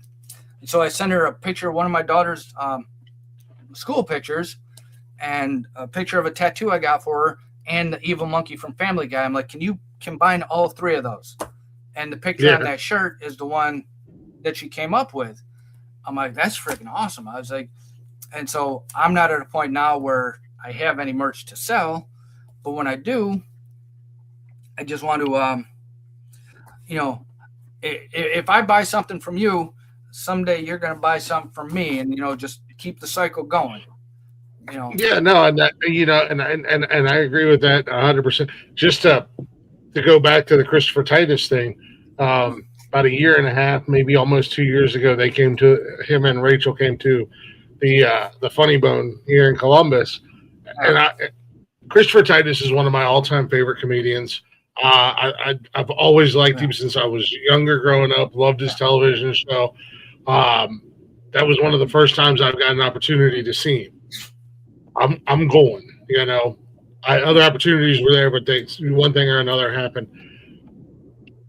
At the Funny Bone, I said I want to be up front, not because I want to be a part of the show or anything like that. But Rachel came out and did her opening thing, and just accidentally. I didn't think I said it loud enough. She was making fun of Ohio and different stereotypes, and I was just like, hell yeah! I thought I was just saying it to the table. Well, she heard it, and it became part of the. Every time she would say something and want the hell yeah, she would look at me. And then Titus came out and was doing his thing, and the first thing he said was, "Where's the hell yeah guy?" And it was right here. He's like, "Cool, nice to meet you." But then throughout his show, he's talking about going through a divorce and all the things. And I was, some of the things he was talking about were some of the things that I went through with mine and having kids and everything else. So when the show was over, of course I'm going to go get in line. I want to go meet him. And he comes up to my turn and he's like, "Hey, I don't mean to be a dick, but can you go back to the end of the line? I want to chat with you for a few minutes when everybody's through." I was like, "Yeah, cool." Yeah. So I waited and got to spend more time with him. Got some pictures taken with him. Great guy. Had an absolute blast talking to him. Now I'm 6'3" myself, so he's still a little bit taller than me, but got to chat with him a little bit, and it was like, what a cool experience. Something that I never in a million years would have thought that and we talked about, going through divorce and different things and how, coping and dealing with shit and just life in general.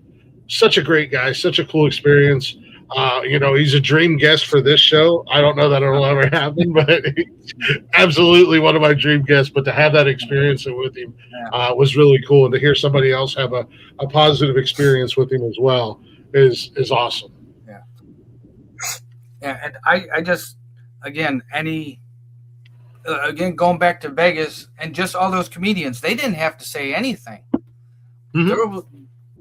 There was one of them. I ended up being on the, once I registered, I got the link to their Facebook page, and when the night everybody's showing up in Vegas, dude just sent me a message like, "Hey, I'm gonna be at this restaurant. You want to get something to eat and BS for a while?" I'm like, "Sure." And that was the first guy I met. And they could do their bit and just go back to their room. The same as any of the famous comedians. I almost had a fanboy moment with Titus because they did a small arena inside one of the casinos in Buffalo. And as I was going, to check in, I saw, this tall guy with spiky blonde hair and a woman with long, and so like, holy crap, that's Titus. And I was going to go, nope, leave it alone. He'll probably do a meet and greet, just, and like, so because again, could have been part of the show. I was like, some freaking crazy guy come up, me and her just trying to go and do this before the show.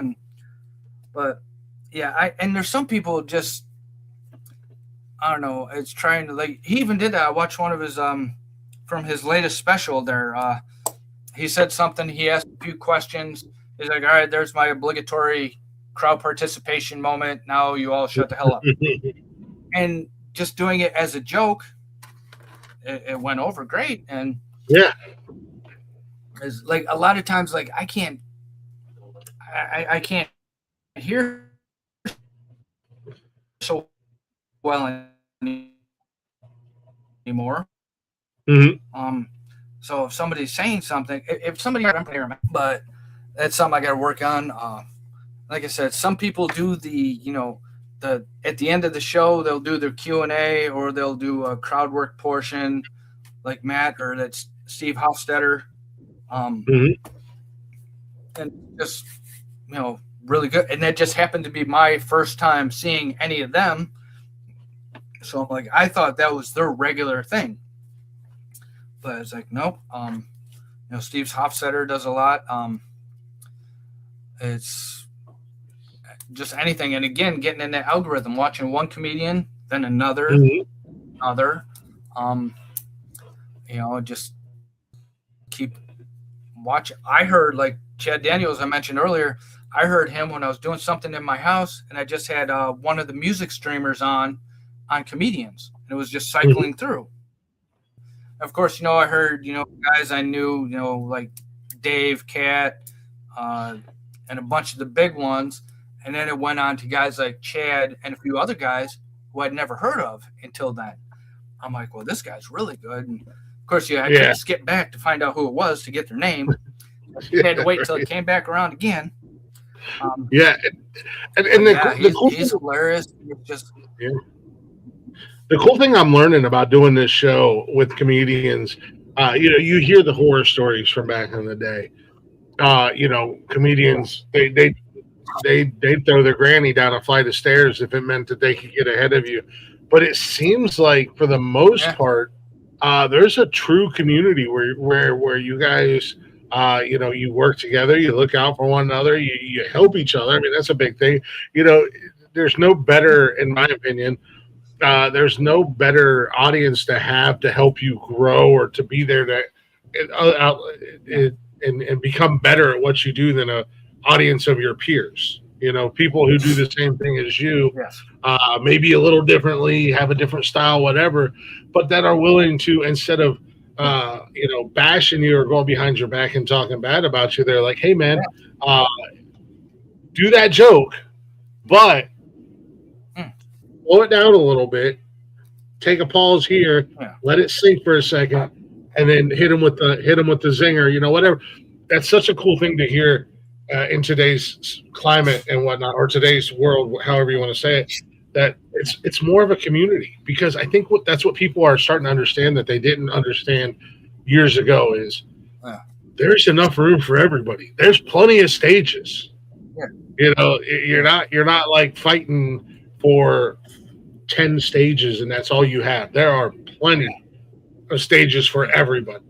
And why not work together and build a great community of comedy or music or podcasting or whatever it is, and just really support not only just your community, but people from other communities, and bring it all together. And that's what I'm learning doing this show. And I do a music show on Tuesdays where I interview independent artists and stuff like that.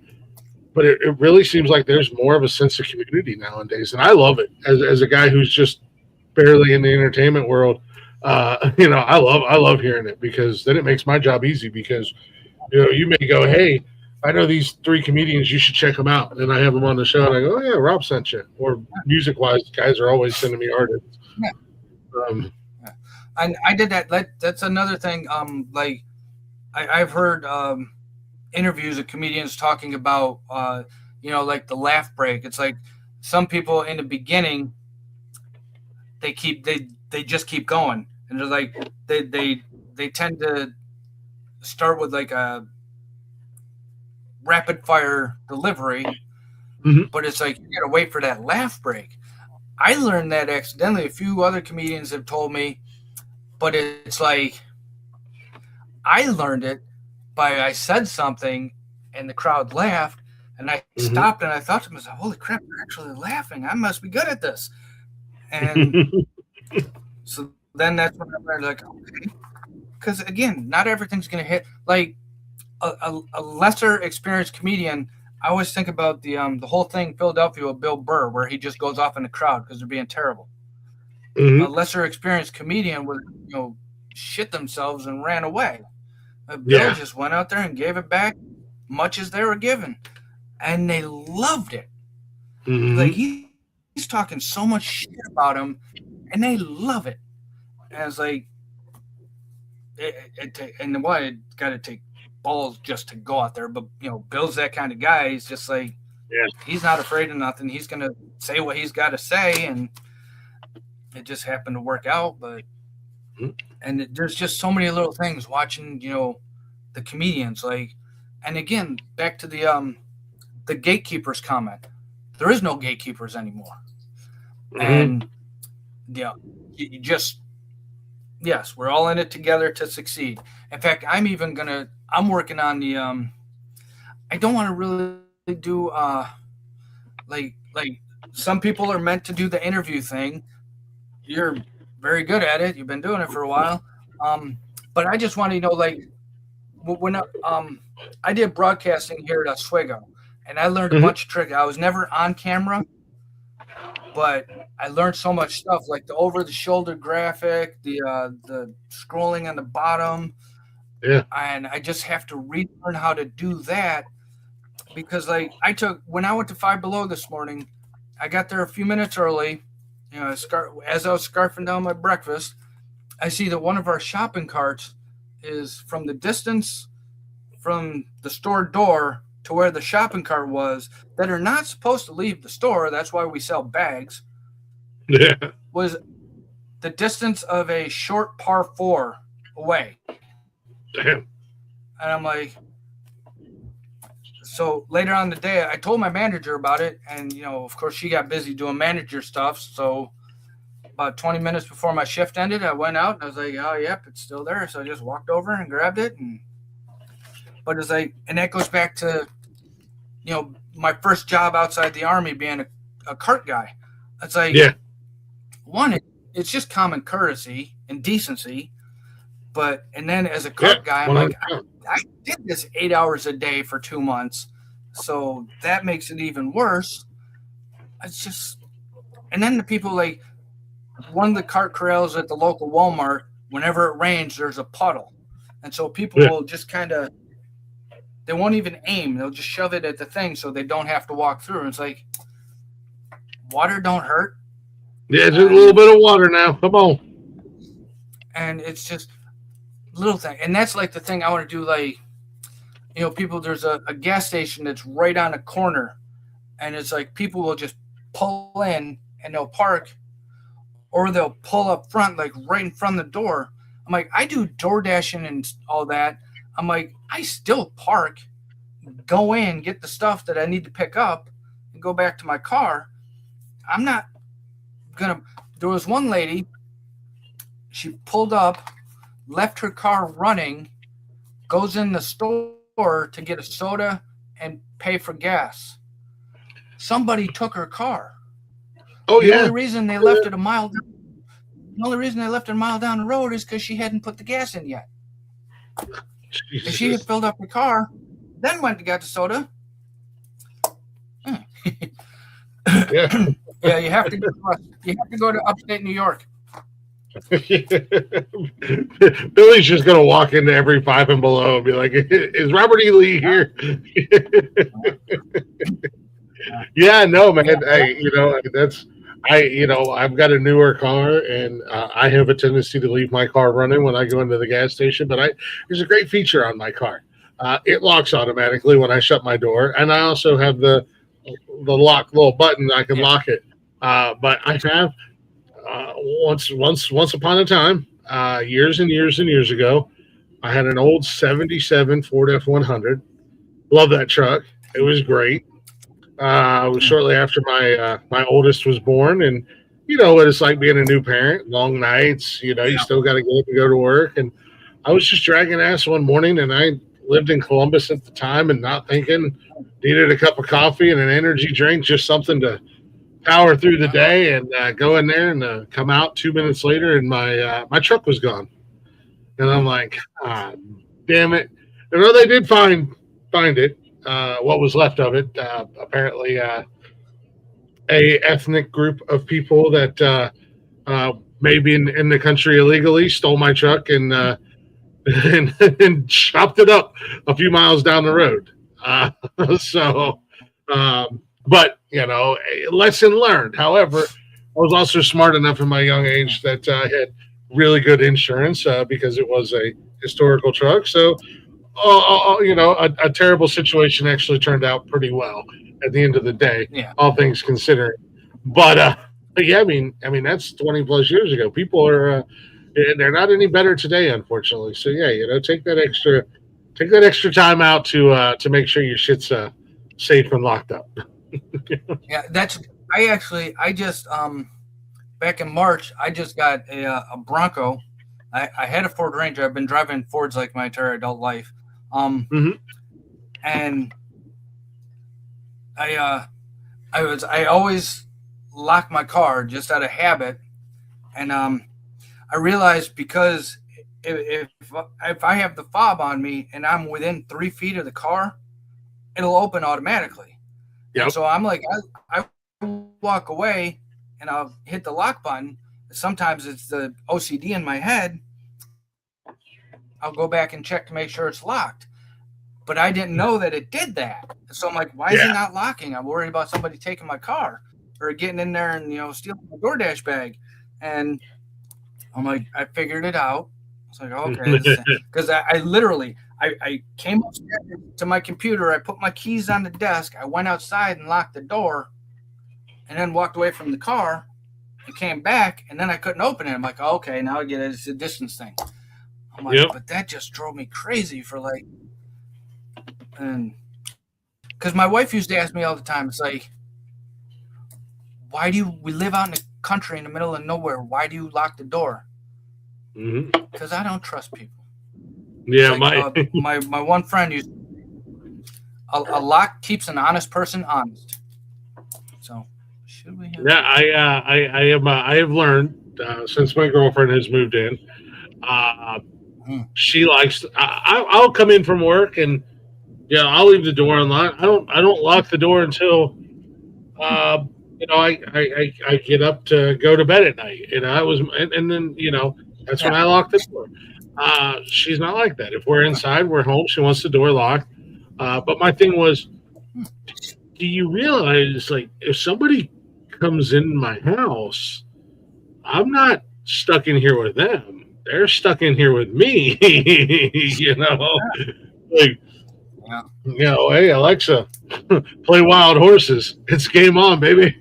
But I've had to get used to, because she feels better if when I come in from work, I lock the door. Now it's a habit. I close the door with my back, as I'm shutting the door, I'm locking the latch. But people are crazy these days. You never know. But I mean, I also live in a great state where we're allowed to have pews, and they don't break our balls too much about that, and we're allowed to use them if we need to.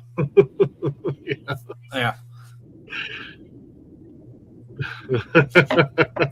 Yeah, that's. I think you have to pass. There's a lot of hoops you got to jump through just to think about getting a pistol in New York. I've never really needed one. I know how to use one if I ever needed to. Yeah. But I don't need one. I've just always had them. Grew up with them. I have mine. I mean, I have plenty of other accessories to choose from that I would probably choose before I choose my pew to defend my house. But that's just me. I'm also not. I'm also naturally, I guess, an intimidating looking figure. But most people don't realize that I'm actually just a big old cuddly teddy bear. That's like my dog is 3-year-old Akita Shepherd. Mm-hmm. If you didn't know any better, you would think I'm not going to mess with that dog. Well, he's big. He's known my roommates for 2.5 years, and he still barks at them every time they come in. I'm like, my roommate calls him ADT. I'm like, you're supposed to only bark at, bad people and Terminators. Not the people that, see coming every day, in and out 3 times a day. But like, growing up in small town, upstate New York, my parents never locked the door. It wasn't until me and my brothers were almost 18. I have not heard of William Goulet Keene. I'm gonna have to write that down so I can look him up. Yeah, but in this tiny town, we never locked our doors. Me and my roommates my brothers, we're all late teens. And so, we just leave, never lock the door. The neighbor will come in and go straight to the fridge. There used to be a bar around the corner. And one day, a drunk college kid walked in my parents' house. As soon as he came around the corner, he saw my mom and immediately realized, shit, I'm in the wrong place. Yeah. Apologized and immediately left. Mm-hmm. But since that day, my parents locked the door. Just little things. Like I have to tell my one roommate, say, if I'm coming home and I got an armful of groceries, she'll lock both locks. I'm like, if somebody's home, you only need to do one lock. And again, like you said, when you go to bed at night, then you do both locks. but it's just the way you grew up or the way you live. Yeah, That that's how influences I that grew. stuff. And I grew up in small towns here in Ohio. I mean, I'm from the country. We never locked our doors growing up. We locked our doors at night when we went to bed. My grandparents, my my grandma, I mean, I think she just started locking her door a few years back, and that was after Grandpa's already been gone and stuff. It's just my entire family grew up in the same town. You know, my yeah, dad and my mom and my aunt and uncles, they all grew up just a few streets from each other. yeah, You know? So, and my grandma's still there in the house that my dad was, raised in. uh, But it has changed a lot around her, and it's not even so much as the town's changed; it's the people have changed. You have to yeah, be more mindful. You have to pay attention. You have to be a little bit more not necessarily, aware of your surroundings and the people that are there, because unfortunately, there's a lot more openly crazy people in the world today. yeah. I just, Yeah. I, mean, Yeah. I actually seen it. There was a county fair they do by where my wife and daughter live, and we were there with our daughter last year, and we were just waiting in line for her to get on one of the rides, and I heard the worst thing that a parent can hear is a dude running through the crowd screaming a kid's name. And, I knew my daughter was right there. I looked down anyway, Mhm. but I mean, they found her like 2 minutes later. She had just wandered Yeah. off, but it's like, holy crap! It was like, put her on a Yeah. leash, don't let her out of your sight, and As a parent, that's terrifying. And I have you know, I have a 17-year-old and a 13-year-old at home now, and I still sometimes when we're at the store, I mean, even at Walmart, our local Walmart, my daughter will dip off to go look at nails or makeup or whatever, and yeah, I turn, I'm like, "Where's your sister?" I don't know, she's over there, and then I get a little bit of panic, but I also realize like somebody was to kidnap my yeah, daughter. They're going to be calling and trying to pay me a ransom to take her back because she's just evil. yeah. I say that when I come in, sometimes I'll come in and I go pick up my roommate from work, and if my other roommate, her husband is home, I'll leave the door open. If I know that he's not sleeping, I'll leave the Mhm. door open. I was like, I didn't lock the door. He's home. Like, and I say the same thing about her. It's like they're not gonna take them, and if they do, they'll just give them back. Yeah, So we're good. Ain't gotta unlock the door. yeah, exactly. So Right. Um, yeah, she is definitely good for material though. Once I work on all my funny Southern person stuff. there you go. Yeah, you got to have somebody that's good for material. I hate to do this, Rob. I've been having a blast talking to you. I'm definitely going to have you back on in the future if that's something you're Sounds great. interested in. Because there's so much more I want to talk to you about. It's funny Oh because yeah, sometimes people are intimidated when I say the show's about a 2 hour show, and they're like, "What are we going to do for 2 hours?" And then I happen to look up, and like, "Oh crap." You know, 2 hours is up, but that's why I always bring guests back down the road in the future. If they want to have them come back up before I do my spiel and we get out of here and everything like that. Where, if anybody is wanting to, where can they find you at on social media so they can check out what you're doing and see what you got going on and all that fun stuff? let me. Let me. Just, I often forget this because I don't write these things down. I don't know where I have one of my business cards somewhere. I will tell you guys while he's looking this up. On our social media, on our Facebook and our Instagram, there are posts, and he is tagged in said post with his Instagram and Facebook page.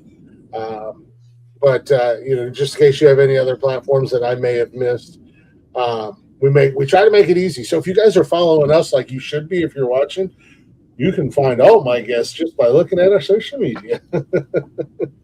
But you might have something else that I didn't put up there, or that I And missed out. there's that's my YouTube. I can send the rest of them to you. I have one of those like all my links, or like you got the bio link. I said, it's like I don't remember this stuff. That's why we write it down. But I get on my YouTube. I got a couple of my show from Vegas. And it's mostly my old man, get off my lawn rants about things. And that's a lot of what I got so far. Like I said, I got to get back out and do the open mic some more, and get more experience, and put all of the stuff that I've learned from other comedians to actual good use. But that's it. I actually told one of them, one of my friends, I'm like, I'm just gonna record a special from my garage and just put it on YouTube, and invite a handful of family and friends, and see how there's there's nothing wrong with that. There's nothing wrong with that. You say you put a couple things up on social or in the community, or ask your boss at work, like, hey, can I put this flyer up here? Limited. You sell 30 tickets for $5 a pop or whatever, and you do a little thing in the driveway, and what's it going to hurt? I mean, you get some new fans, you get to work on your material, you get to work on your stand-up, you get to work on all the things that are encompassed, and then you might start some new crazy thing, like the garage comedy series. You know what I mean? That's how, like I said, my friend Tim, who does the variety shows, it's just like he's been. Thank you. Oh, I know that guy. He started it for musicians, and like I said, I just happened to squeeze in there as a alleged comedian, and he keeps inviting me back. Apparently, they like it. But yeah, just doing that. He just started one of the bowling alleys where I play in the league. He's for about a month now. He's been doing an open mic there.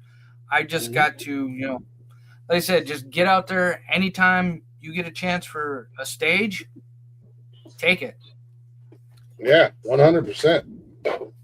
I say it all the time on here, on this show, on my music show, on any of the shows that we do. In all honesty, you never know whose eyes or ears are gonna be on you at any given spot at any given time. Yeah, you could be doing an open mic, and like you said, Dave Chappelle sometimes pops in at Wiley's, or you're in New York. How many comedians go through New York on a regular basis? How many comedians have come from New York? You happen to catch one of their ears.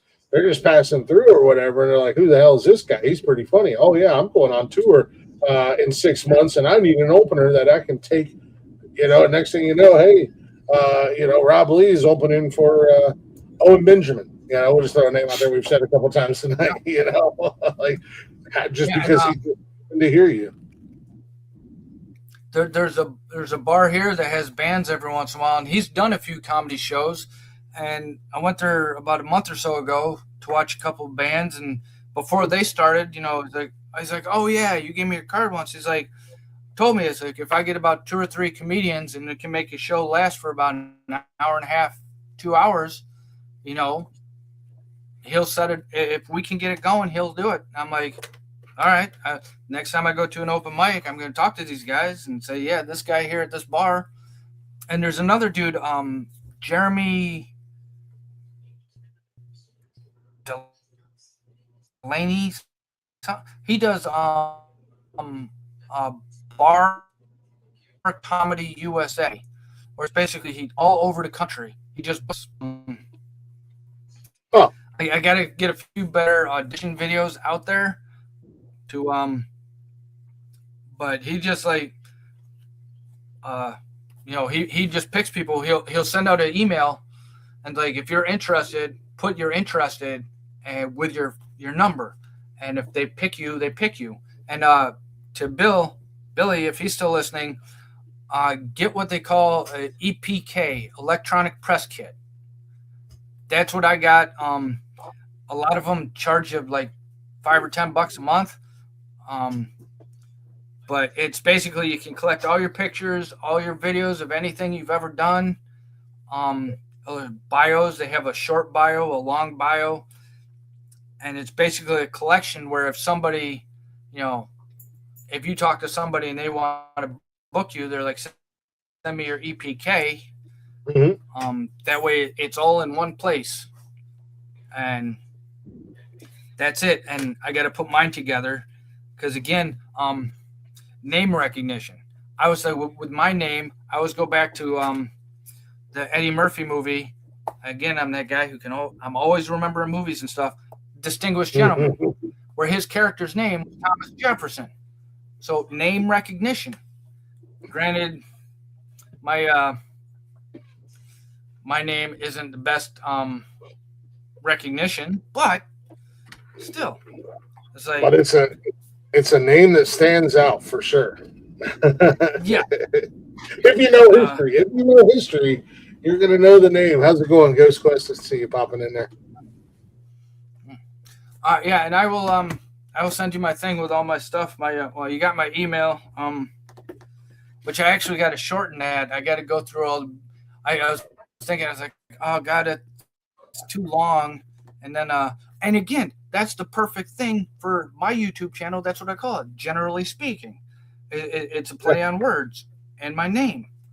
It works out perfect. Yeah.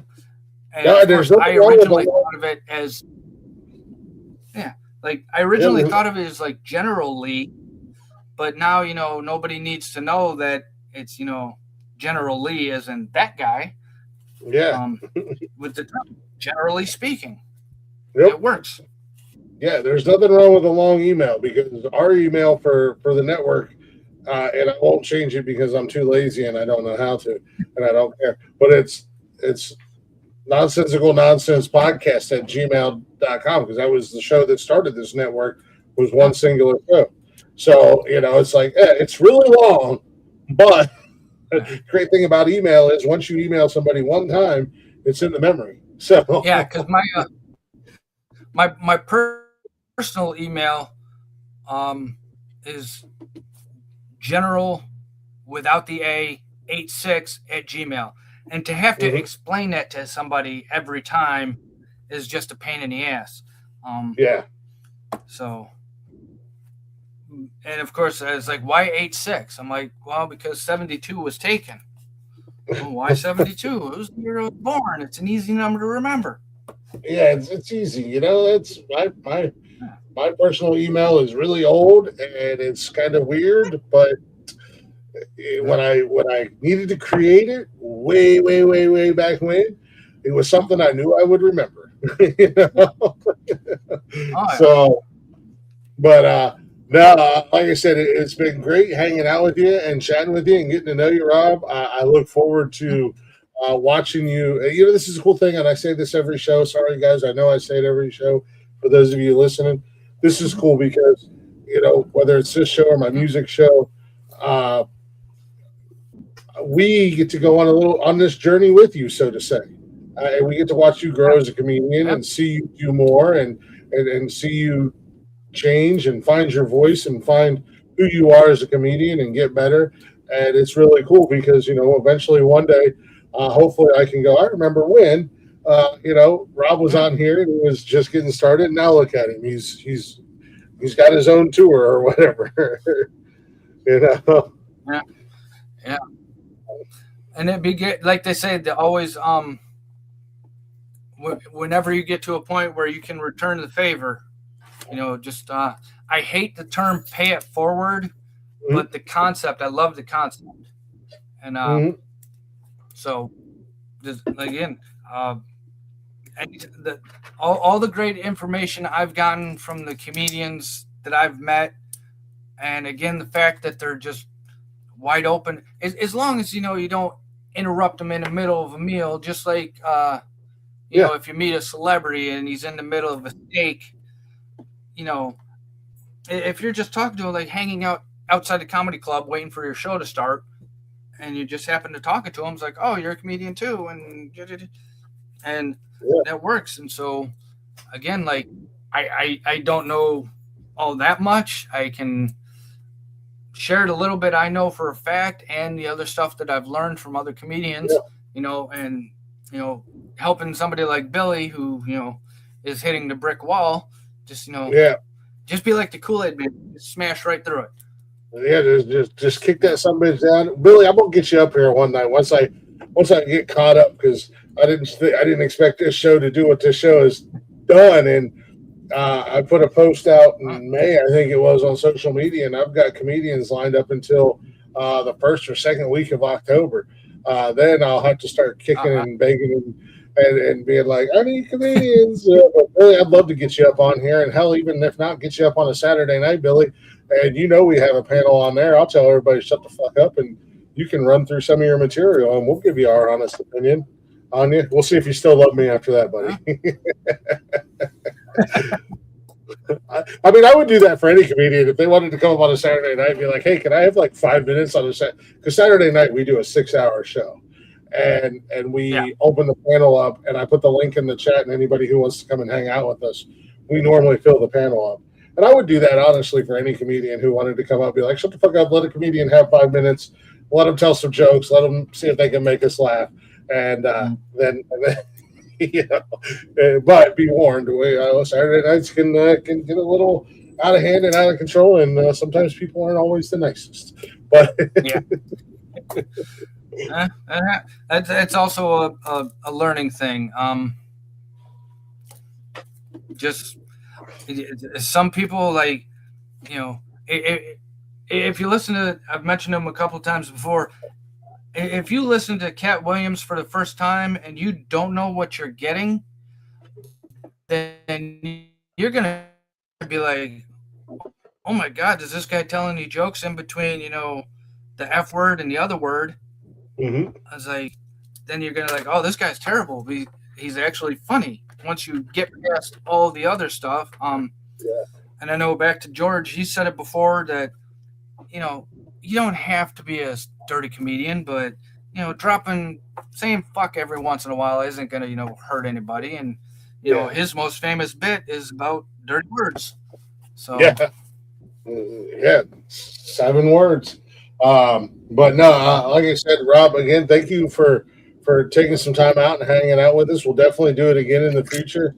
Been a great time. Everybody, make sure you guys go follow Rob. Make sure you guys are following us as well. Rob's not hard to find. I'll get his bio link from him. You can send it to me on Messenger or wherever, and I'll make sure I get it shared up on our socials as well, so people can find you. I do have your Facebook and your Instagram tagged on our socials as well. But make sure you guys go follow Rob. Give him a shout out. Check out what he's doing. Don't forget to follow us as well. Bio.link/Nonsensical Network. All of our social media is there. We do the shows 7 days a week right here on Facebook, YouTube, and if you're watching on X, shout out to our Xers. Appreciate you guys watching. Okay, Wally's already got me to it. James Hinkle from Loud and Rowdy Racing will be on the show tomorrow night. Speedway Stories. Wally's back. Hopefully you guys enjoyed Rocky Reacts last night on his show. And I don't know what else is going on this week. Saturday night, of course, we got Saturday night Nonsensical Nonsense. I don't know if Cash is going to want to do his show this week. I don't know when we're starting Unnecessary Roughness. Excuse me. Football season is right around the corner, so I got to get with Rick. And then not this Sunday, but next Sunday, Kayla and I will be back with Beyond the Veil.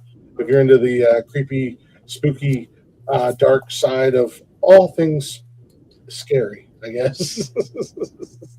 So thanks for hanging out. Thanks for watching. Make sure you guys follow Rob. Give him some love. Thank you for coming on again. Chatters Box, you guys were awesome. Love you guys.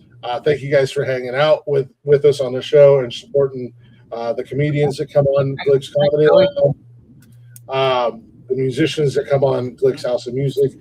and of course, all the drivers that are on Speedway Stories. What a cool community. I got to meet some of the guys last weekend. That was really cool. I'm not a driver, and I don't know anything about that stuff, but the guys were cool that I got to meet. Rocky was mediocre at best. Come on, Market, man. We're going to wrap the show up. Billy, you got anything else you want to throw out there before I hit these in buttons and we get on down the road?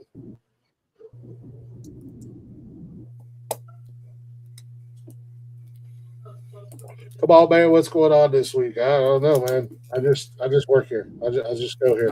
All right. Rob, you got anything else you want to add before we get out of here, buddy? No, just thanks for the opportunity. Next time I'll have more experience and possibly better lighting. Hey, no, you're good, man. We're not professionals around here.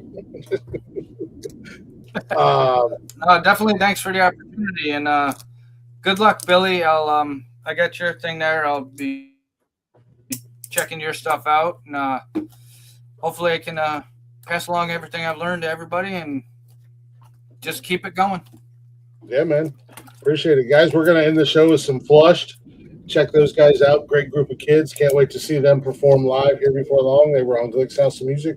And with that being said, as Billy always says, and he's told it to me a few times, and I've seen it on social media, you got to keep on keeping on, baby. We hit these buttons. Rob, you are welcome to drop out when we end the show. You're not trapped backstage or anything like that because there is a song that plays. So thank you again, Rob. Appreciate it. All right. Hit these buttons. Thank you.